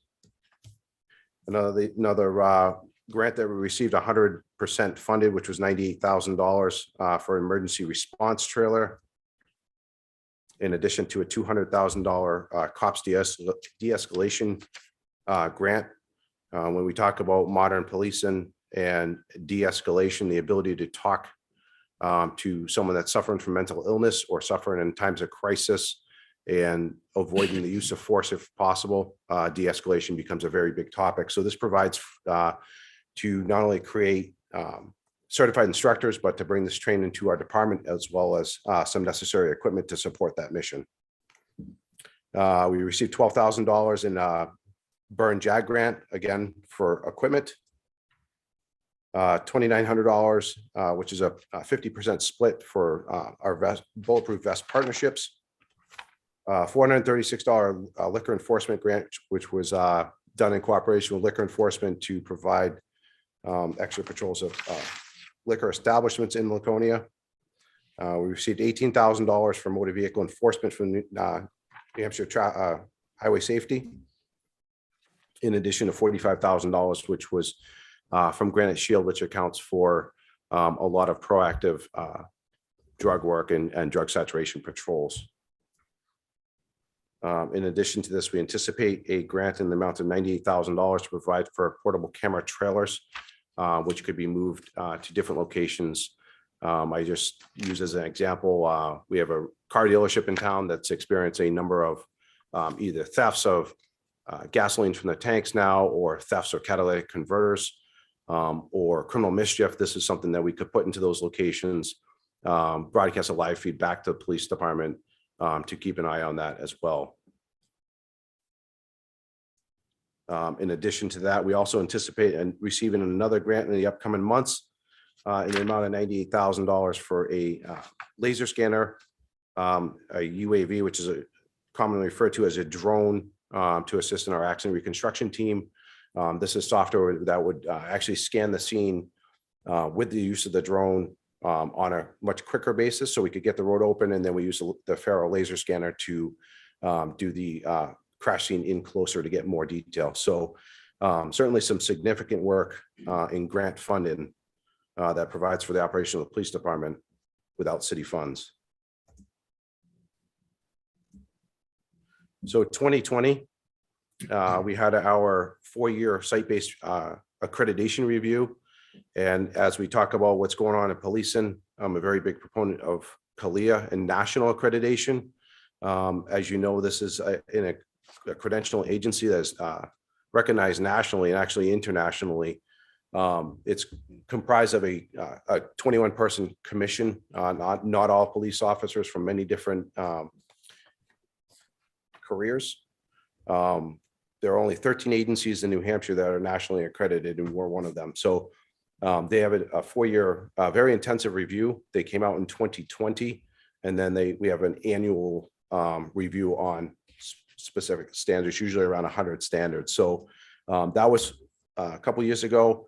Our 2021 status report, which I gave as a handout, and I would encourage you to take a look at.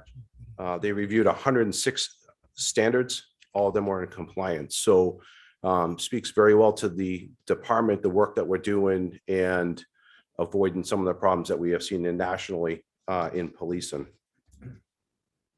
Some of the departmental programs, community outreach that we participate in, that we were slowed somewhat for COVID, but we have brought them back, or we will be bringing them back, include our Citizen Police Academy, the ability or the opportunity to interact with members of the public, invite them in, teach them what we do. Most people don't have contact with the police department unless it's being stopped on a traffic stop. We deal with a very small percentage in our daily work. So an opportunity to educate them as far as what we do. CLIA National Accreditation, our Victim Services Unit. We have volunteers that assist the victims of particularly domestic violence, assist them through their court process as victims.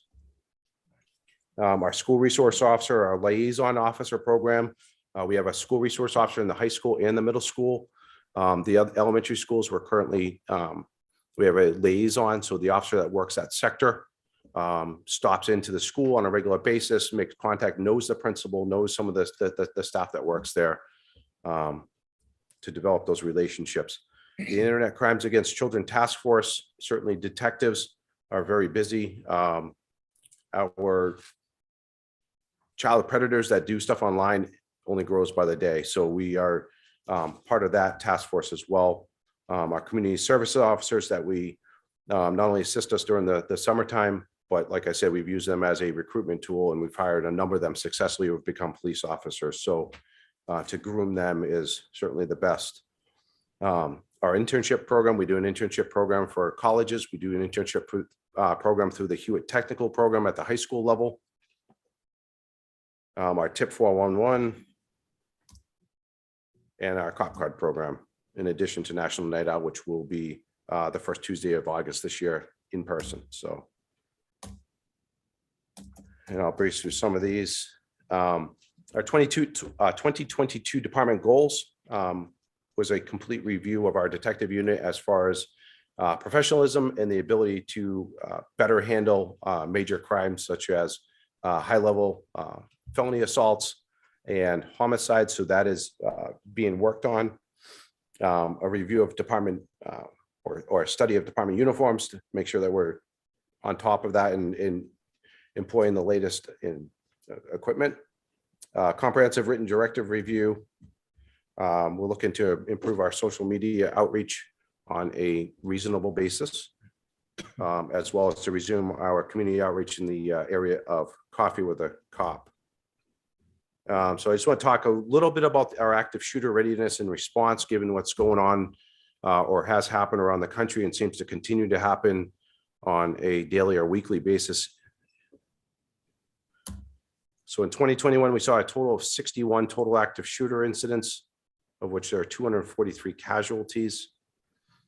I gave you the active shooter or the New Hampshire School Safety Task Force, which I'll talk about in a minute. I give you that report. This was a task force from the governor's office that I had the opportunity to sit on. There were specific recommendations. It came out in 2018, and I attached the list of updates to some of those things that have been accomplished as a result of that task force. This was done on a statewide basis, and I would hope and pray that most of our communities in New Hampshire took part in these upgrades and these recommendations, because they truly do play into the safety of our schools. I know I have a almost daily conversation with the school superintendent here, and we talk about school safety a lot. So I do feel confident that we have a good partnership here in Laconia and the opportunity or the ability to keep our schools safe. There is a school emergency planning group made up myself and the fire chief, the school superintendent, and a number of other people, including all the principals of the schools. We meet almost on a monthly basis during the school year to talk about safety concerns and to review any potential issues. Our school resource officers, high school and middle school. When we talk about active shooter response, it continues to be a department high priority. This is probably one of the hardest types of incidents to respond to. So we certainly make that a priority, and we have continuous ongoing training. We'll be conducting additional in-service training this September. Our goal is to, before COVID hit, we were going to do another full-scale exercise, and we're going to do a tabletop in October, followed by a full-scale exercise in the beginning of November this year. What's a full-scale exercise, chief? Full-scale exercise would be taking an active shooter incident, bring it basically from start to finish. So it'll include us, all of our law enforcement partners, our ambulance personnel that might assist us, the school department, and the hospital. So it's a full drill. So basically running it through from A to Z, building those partnerships and working together in an actual scenario-based training exercise. So it'll take place on a Saturday. But if you look at some of the breakdowns in communication of other active shooter incidents that have happened around the country, that's where it comes from, is because there's those conversations, those training events didn't occur beforehand, and that there's breakdown in communication. So aside from the actual training exercise, those peripheral things, I think, are very important of building those partnerships.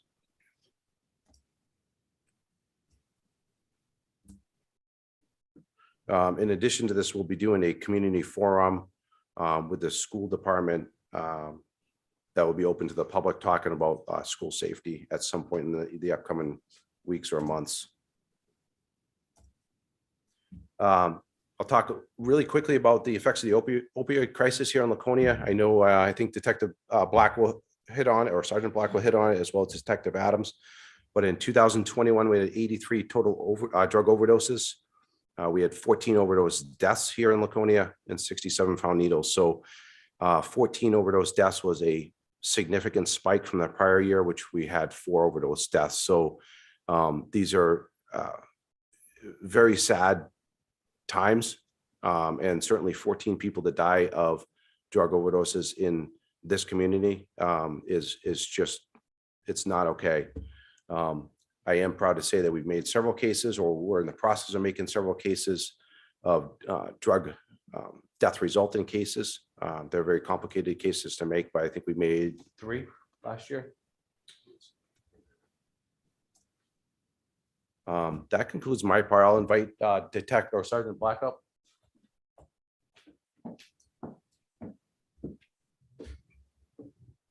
Welcome, Sergeant Black. All right. Glenn, where's his PowerPoint?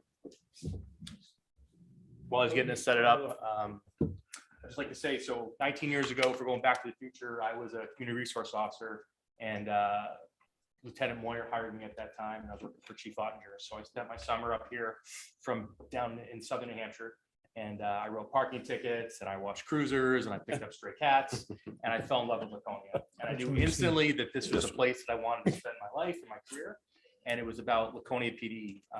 The people here, the officers, they were one of a kind. So that's why I'm here. And here I am 19 years later, Detective Sergeant, and I get to talk to you fine folks tonight about drugs. So Do they still have you picking up cats? I'll do it if need be. And you can't find somebody junior to you. That's a great story. All right, let's get into this drug stuff, which unfortunately is, everywhere. So currently Laconia PD, we have 2 full-time drug detectives. One is all their time is doing drug work. The other drug detective, unfortunately, we split his duties where it's half drug work, half handling all the other cases that detectives have. And those range from, let's see here, the overdose the overdose death cases, our burglaries, our robberies, our sexual assaults, our child sexual assault investigations, which due to COVID, I think a lot of these predators had the opportunities to prey on people, and these kids were not able to come out and tell somebody. So we're seeing the effects of COVID and people being locked up come forward now, and we're having a lot more of these investigations, which is sad, but we're making right of it. So to talk about drugs in the community. So I think we've all seen it out there. We've seen the people that are affected by drugs. The major drugs that we're seeing in the city right now is methamphetamine and fentanyl. So to break down what meth is, so if you hear it out there, it's meth, people call it up. And what this is, it's a controlled substance that can cause rapid or irregular heartbeat, it cause panic, psychosis, and heart failure. And it's usually smoked through a glass pipe. You might see people out on the street that are just moving, they can't stop their bodies, they're sweating profusely. Those are the people that are actively using meth. Another major drug that we're seeing that has horrible effects, that is killing everybody, is the fentanyl. Its street term is down. It has other street terms. So this is a synthetic opioid that is 80 to 100 times stronger than morphine. It produces effects such as euphoria, pain relief, sedation, dizziness, respiratory depression, and it's clandestinely produced in Mexico, and it finds its way through the mail here and other methods. Most people will snort this or inject it. Cocaine's come back. So there's a lot of cocaine floating around. We've been seeing that, and I'll go over the numbers.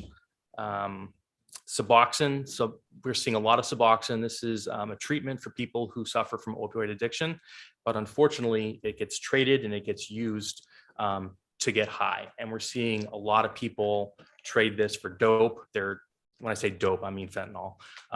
They're using this in just ways to get high. And it does have a very good use though for those who use it properly, but it can be abused. And pills, that's where a lot of this problem started. We are still seeing pills in the city, but not as much. So like the chief said, I'll go over this. So real quick, 9 overdose deaths in 2019. COVID hit 2020. We had 4. And then this year of 2021, we had 14 overdose deaths. We're still awaiting toxicology on a couple. We would have more confirmed overdose deaths due to opioids. But when we get the toxicology reports back from the lab, if it's meth and pills and fentanyl and another contributing health factor, we can't say definitively that they died due to an overdose. But in my opinion, it was probably what caused their death, but they have other things. But for us to take that to court and try to prosecute someone, it's not going to fly. So we'll go back in time a little bit. 2019, we saw a lot of methamphetamine in the city. To break it down, we seized in the detective unit 1,290 grams. That is 46 ounces or almost 3 pounds. That has a street value of $116,000 that we took off the street in 2019. So for our fentanyl heroin, we see 660 grams, which is 23 ounces or about 1.5 pounds of fentanyl. Street value about 46,000. For cocaine, 460 grams, so just about 1 pound of coke that we got, and that had a street value of 36,800. And Suboxone, again, we had just about 250 Suboxone strips that we took off the street, a little bit of marijuana, and we saw some shrooms back in 2019. 2020, methamphetamine still hitting the city hard. So we seized 1,741 grams. So that's almost 4 pounds of meth. I mean, that's an incredible amount of meth for a city our size. And The street value of that, about $140,000 street value. When we go to the fentanyl for 2020, 217 grams, so just about half a pound of of heroin fentanyl, and that's about $15,000 street value. Our cocaine for 2020, 227 grams, so about half a pound of coke, and street value roughly $27,000. Again, Suboxone's out there. Everybody has Suboxone when we arrest them. When they have dope, they usually have Suboxone on them, and they use it to try to, alleviate their down when they're like hurting. And they also trade it, like I said. And we are still seeing pills back in 2020, about 604, so about $6,000 worth of pills. So pills are kind of making their comeback. We jump ahead to 2021. Methamphetamine, so only 350 grams. So a little less than a pound, so about $28,000 in seizures. Our fentanyl was up that year. So we had 743 grams, so almost 2 pounds of fentanyl. So fentanyl is way up in 2021. That's about 52,000 in seizure for street value. And the cocaine was down a little bit, so only 10 grams. We see Suboxone a lot, and it comes in different forms. It comes in little strips that will dissolve in your mouth, and it also comes in pill form. So we've been seeing those. And again, we are still seeing pills. We took some pills off the street, a couple $1,000s worth in 2021. So this year, 2022, we're about halfway through the year so far. Methamphetamine, we're right on track where we were. So right now we're at about 500 grams, which is a little over a pound of meth. Street value about 52,000 so far, and we're halfway through the year. Our fentanyl heroin, 42 grams, about $3,500, and our cocaine, what are we at? 226 grams, 8 ounces. So a street value of coke, about 27,000 that we've taken off in the last 6 months. Again, more Suboxone, more pills. So I leave you with this. The drug problem, I think it's always been around. The meth is bad. The fentanyl is killing people. Most of our users will use meth, and they're up for days. And then they have to use the fentanyl to come down. So we see this back and forth with the two drug types. And sometimes they'll get a hot batch. So whoever's crushing this or making it, when they're distributing the fentanyl, they'll have it blended up and or they'll actually step on it and crush it up. Not every bag that is sold has the same amount of fentanyl in it. Sometimes there's a lot more fentanyl than the mix, because they usually mix it out and they'll put stuff like creatine or baby formula, which they're probably not going to find right now. So it's probably going to be more creatines. So these hot batches are what's killing the people in our community. So they may think they're only getting their normal dose, and they're getting a lot more. And that's when I get the call in the night to go do an investigation.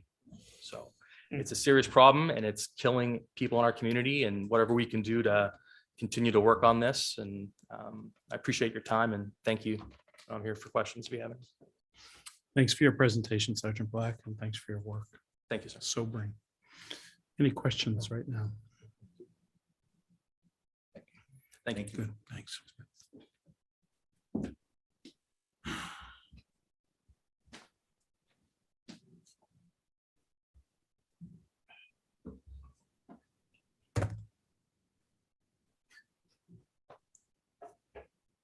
Did you start as a community resource officer, Adam, and pick up stray cats? No, I did not. No good stories? No, I started at the state prison where I was getting feces. Working, okay, just checking.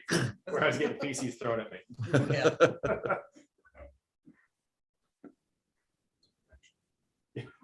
Right, yeah. All right. Well, thank you, city manager, councilors, mayor. So I'm just going to go over briefly. You all know the work that I do. Nice. And so as you can see from Sergeant Black's presentation, enforcement is a huge part, right, of what we need to continue to do. And so in my role, it's just in addition to what we're trying to do. Obviously, we need to do the enforcement. The other part is try to work with people that are struggling with addiction and get them into recovery. so that they can be contributing members of society. So I'll break down a little bit the prevention, just to give you a kind of recap. Prevention, right? Educating the public on addiction and mental health to reduce the stigma, collaborating with our schools to receive the most updated information, empowering our youth to speak up. That's a huge piece. Then the enforcement side of it, right? Working with people that get arrested, right, for simple possession charges. Also creating supplemental bail orders, so that way when they are out on bail and a judge releases them, they can be court ordered to work with me to try to get them into treatment.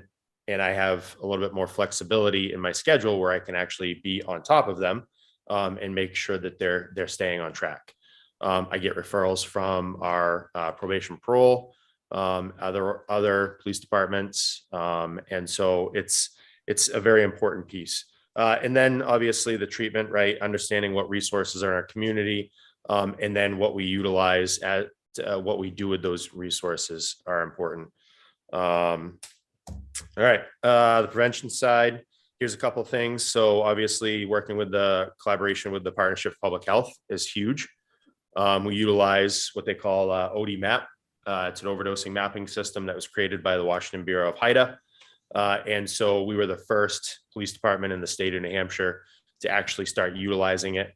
It allows us to, in real time, update overdoses that happen in the city. So finding out where the hotspots are, and in working, starting to work with our public health region on how, when we start getting these spikes, we can contact the Partnership for Public Health, and then they can go out in that neighborhood and start kind of doing knock and talks and just basically, hey, here's some information. There's a lot of bad batches out here right now in this area. You need to use safely if you're going to use. There's resources and things like that. Stand Up Laconia. So Stand Up Laconia was dissolved. Most of you, I'm sure, are aware of that. In place is Laconia Youth Alliance. We got a drug-free community grant, which consists of 5 years. And so it's really upped our prevention game with the youth in our communities. We also, we're going to be doing an event this summer with the Laconia Youth Alliance. There'll be like a chili cook-off between fire and police department. And then we'll also have games, cornhole tournaments, stuff like that, all for youth. So Stand Up Sachems, that's another group. We kept the name. It's a youth group within the middle school and the high school. The enforcement, obviously, what Detective Sergeant Black was talking about, narcotics investigations are extremely important. The drug overdose death investigations are extremely important. Granite Shield, gathering intel and things like that. Treatment side. So for treatment, right off the bat, we have the doorway, which is Monday through Friday. Originally, it was supposed to be 24 hours. Obviously, staffing and state funding kind of cut that short. Navigating recovery, doing very well. Horizons Counseling Center groups together, recover together. So it's another organization in our community. And then Lakes Region Mental Health, Sobriety Centers in New Hampshire, and then Health First. Another thing that I'm starting to work on, we will be actually working, and I know this has been an issue that has come up, is all of the sober housing that's been popping up in our area. And so one of the things that I'm working on now is actually setting up a monthly meeting with all of the heads and owners of those sober living houses, the ones that we can identify, whether it be through a police officer that responds to an overdose or a disturbance or something like that, and they identify as a sober house. I then go and I try to do an investigation to find out if they are actually certified, who owns the property and things like that. And basically what we're going to do is we're going to come up with a couple of protocols. One will be if an individual gets kicked out on a weekend and or overnight, what does that look like? So the police department doesn't end up dealing with someone who obviously when they lose their housing, they go right back to using and whatever the case may be. So what can we do for a protocol on how to help them? The other part is just to keep up to date, right? A lot of, in speaking with a lot of the owners and house managers of the sober houses, they want they want to run a tight ship. That's the whole point of it, is to run that tight ship. So that way they can get them into regular housing and get them to be contributing members of the community, and or to get them back to their own community where they can be sober and start their life. Okay, so obviously you've seen all the overdoses. We've talked about it over and over.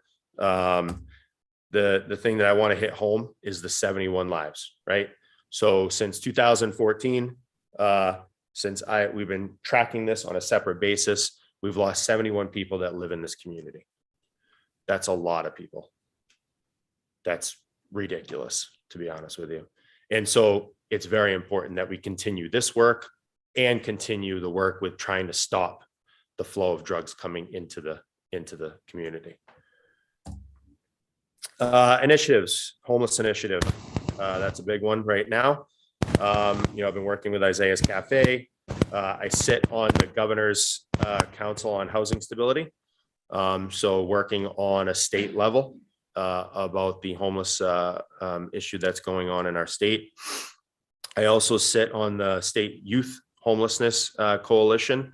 What people kind of underestimate is the amount of youth that are actually homeless in our communities. Mental health, the crisis intervention training. We talked about de-escalation. In addition to that, we're going to start working on the crisis intervention training.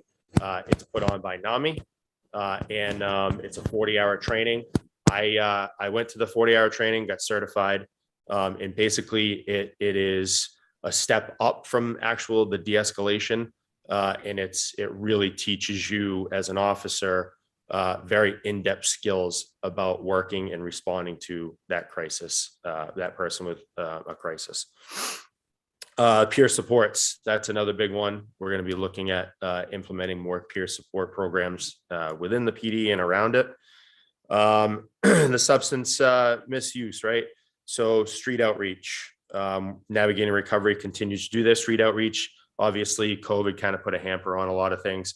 And so I reached out to the homeless street outreach, and they're going to start coming back again on a more regular basis.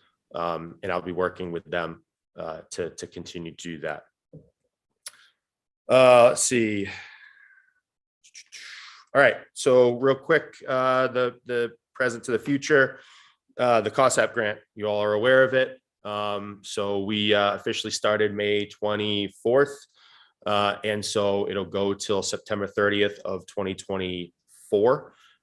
And the hopes is within the next 8 months, the AG's office is going to reapply and not reapply. They're going to ask for a 1-year extension to make it the full 3 years.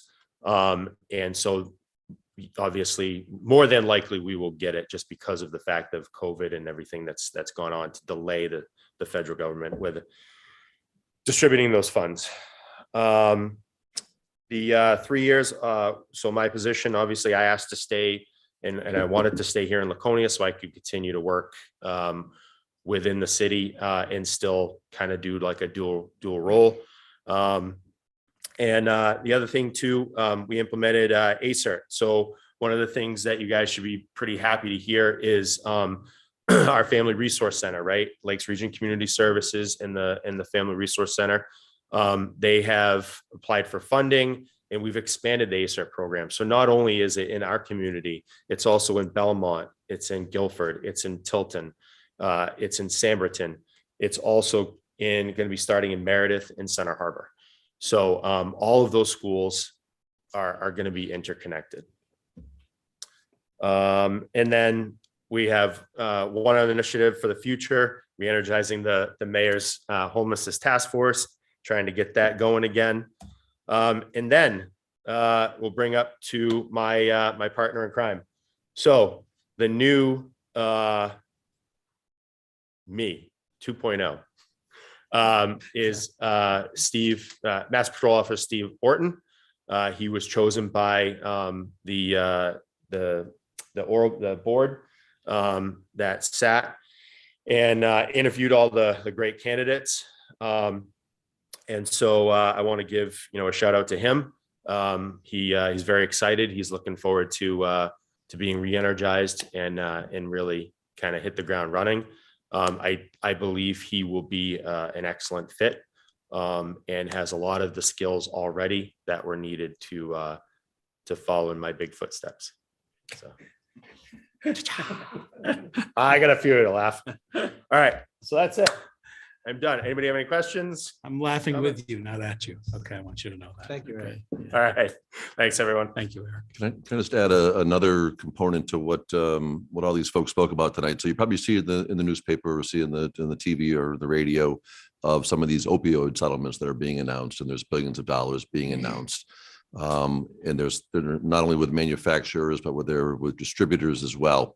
Laconia probably, let's say 4 years ago, entered into what was referred to, it wasn't a lawsuit, I think it was, the legal term was a mass tort with a bunch of other local municipalities, counties, and all of these claimants were put into one large group that is being heard in Judge Polster's court somewhere outside of Columbus, Ohio, I believe, or maybe Columbus, Ohio. So that's where a lot of these are being heard. There are some settlements that have come forward. So some money is starting to come to New Hampshire. What happened along the way in the legislature a year or two ago is the legislature said basically that the state also needs to sign off on behalf of the locals or the county level for the funding. And then when that happens, 85% of the funding goes to the state and will be held for future distribution, which to my knowledge has not been determined yet. The money is just starting to get there. It hasn't been there a long time, but it'll be application based. It'll be justifying and doing the paperwork. A lot of the locals who had their communities involved in it went and testified this year on a bill that would try to increase that distribution to 35% local and have 65% stay at the state. That died one of the peaceful ways where they referred it to interim study as a way to say we're not going to pass it this year. So our distribution is 15%. We've seen a small check come in from the first settlement that was several $1,000s. One of the larger ones just got announced, and I think that money is due to come into the state somewhere in the next 30 or 60 days. So we will receive whatever our 15% share is. All of the counties have applied for this in some individual municipalities. So in the case of Belknap County, it's a population-based distribution. They back out Laconia's population and we get our allotment directly. And then for communities, because not everybody in Belknap County applied on their own, for those who didn't, that allocation will go to the county level, and then the county will have to determine what they're doing with the funds there. So you're hearing some big numbers, billions. In some cases, it's 30, 40, $50 billion. But again, a lot of that is over 15 or 20 years. And it's tied to that distribution formula. So we will certainly stay on top of it, as PD has done a great job in applying for grants and seeing what we can do. And we certainly, as you all know from tonight, but what we've been doing the last 7 or 8 years can justify the expense of what the locals are picking up. And that's why we pushed hard to try to get a larger share, because this is where the impact is being felt in the communities. And unfortunately, we were not successful with the legislature this year. But anyway. Thanks, Scott. Chief, thank you very much for your presentation tonight and for the work that you and your police force do in this city. I think we're very fortunate to have the folks in your department that we have. And I realize as it's been progressively more difficult profession for so many of you. But, again, I think we're just really fortunate in so many respects. And, and I don't think it's necessarily good luck. I think good luck may play a part in it, but I think it's the tone that you set at the top, as well as with, your staff. And I think that has had a huge influence on morale and professionalism. And, I think because of it, we've got a fighting chance every single day that you guys put on the uniform and you start your days. So thank you. Well, thank you. And thank you for your support. I think that's kind of our theme in Laconia, right? We do make it happen, and we've got a great city. And I think it wouldn't be possible without the support of the council and the police commission. And I neglect to recognize Commissioner Whittam, who's sitting back there. So Thanks for attending, Commissioner. All right. Any questions? Yes, go ahead, Councilor Hammond. Chief, what can we do as a city council to help you with the situation that seems to be developing of people hanging around certain areas? I know you're restricted on what things you can do, but is there anything we as a council, ordinance-wise, that can help you with that? I think it's too soon to tell. This weekend was kind of the breaking point within the department, I think. I know Eric has actually been tasked with kind of taking the lead on that. But we had some significant involvements over the weekend. So it did kind of come to a level that I think we are looking for a solution. I don't know if there's an easy solution to it. But we will keep you informed. And if there's anything that the council can do, we'll certainly reach out. Okay, like Thank you. a loitering thing, or, Yep. If there's something that you think we can do, I mean, obviously, we're limited too on some of the aspects of what we can pass, but, if we can do something, we want to do it. Oh, I appreciate that. And I will definitely stay in touch. Thanks. Councilor Cheney. I know you find this a surprise. Chief, you and I have had some conversations about parking enforcement over the last 6 months or so. And I know you're working on finding equipment, and I don't know if I told the rest of the council this or not, but I was horrified to find out that we're not allowed to chalk tires anymore. Now we need thousands of dollars worth of equipment to prove that somebody's parking overtime. But anyways, I know you've looked into, and you and I are going to look at some equipment coming up in the near future. Another type of equipment I was hoping you could do some research on and perhaps get back to the council about, and that is some permanent cameras in some of the commercial areas here in the city, particularly the downtown, perhaps Lakeport. 50 years ago, we had walking beats that did a lot of this stuff. We don't have that anymore, and frankly can't afford it, but we could probably afford some cameras and be able to respond quicker, seeing a problem as it develops. So after prattling like this for several minutes, I'm asking you to look into it and come back to us with some costs associated with a permanent camera system. We absolutely will do that. And we'll bring some recommendations. Great, thank you. I would support that too. Thank you. I mean, it's certainly done in other cities, and I think it's been done very effectively. And I think, it's something that could be implemented here How many reasonably. cameras do you have now? We have 8, I believe, of the portable Of the good cameras. ones? Yes, Okay, they all work. yeah. That's a good thing. They all work. And, I mean, they do help. You take like Meredith Bridge Cemetery. We made a very heavy presence down there. We put the camera up. It displaces the problem. They're going to go somewhere else, but they do help, and they stream live right into dispatch. So even if we don't have an officer sitting there 24/7, the dispatcher can kind of keep an eye on the camera. And when they see people loitering down there, they see we have one at Rotary Park right here. So it does help. And I think, some of that, we had a burglary downtown. One of the stores someone broke in there a few weeks ago, and had we had some cameras, some street cameras, we would have been able to identify maybe a little bit of that suspect. So I think it's a very good suggestion, and we'll come up with a plan and get back to you on that. Thank you. Thank you. So I think we were talking earlier, and you said your cameras are all deployed. I'm sure a lot of it is for up north here for Bike Week.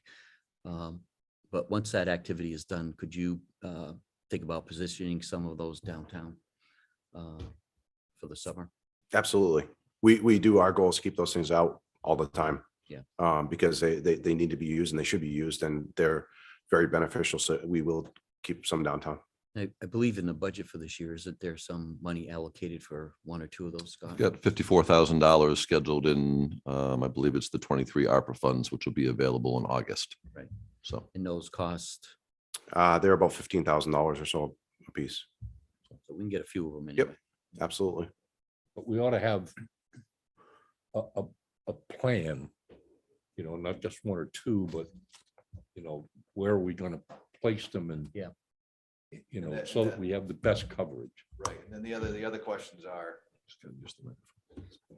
And then the other questions are is to be able to bring these back to the PD. Well, that's, Yeah, so there's fiber, there's cable, there's internet cards. So that's one of the big questions, for me being able to get some type of an idea. How do we want to proceed as to that goes?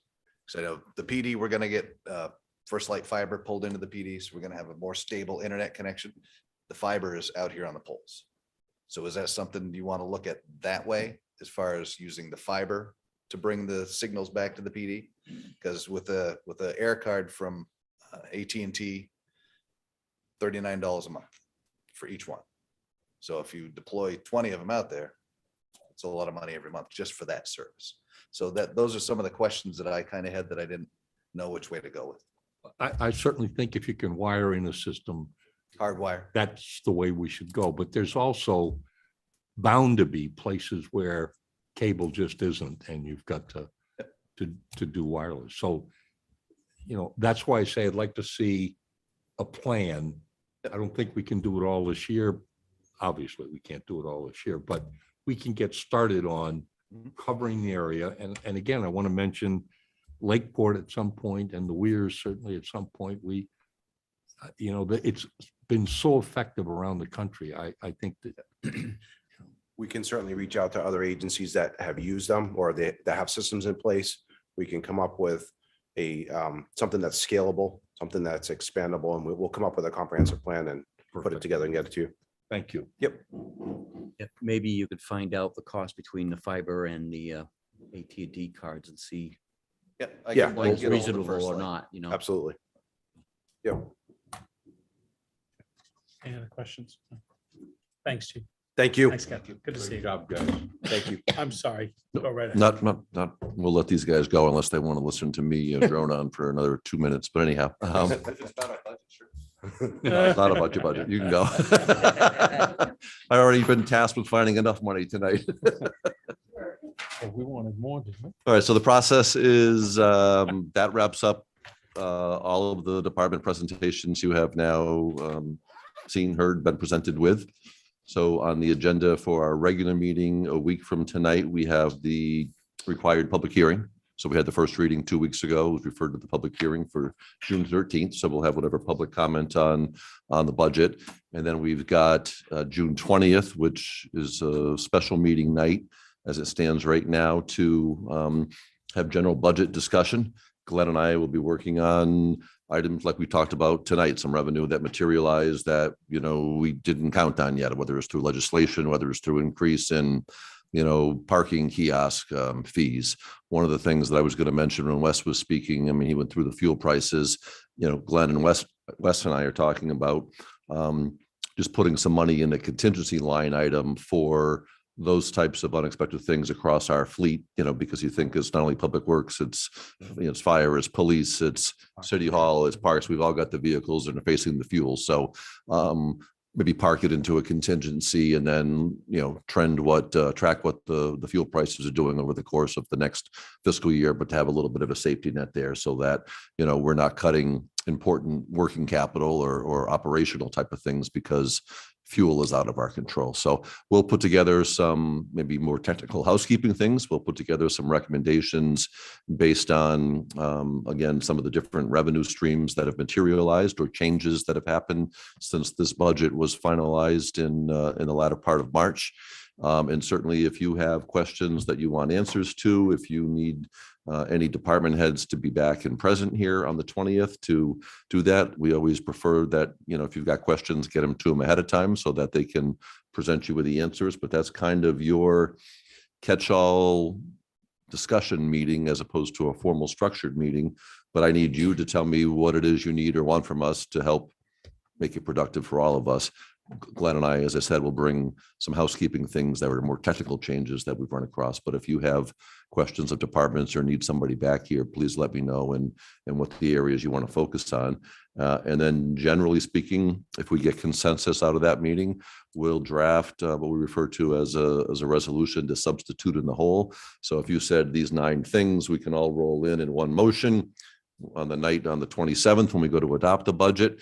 We move that in one vote. That doesn't preclude you from going back and making other individual changes. But if on the 20th, we get a good sense of where you're at, that helps us, and that'll save you some time in wordsmithing on the fly, which sometimes isn't a good thing to be doing. So that's kind of the map. We're not required to adopt the budget on the 27th. You could go as late as the 4th meeting in July.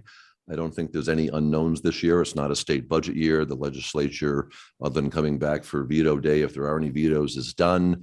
We've gone through everything that we know. So I think we're in solid shape with no surprises that we're waiting for answers on right now. So I'll stop there. And again, if anybody has any questions now, great. But if not, if you need something for that meeting on the 20th, let us know so we can arrange it.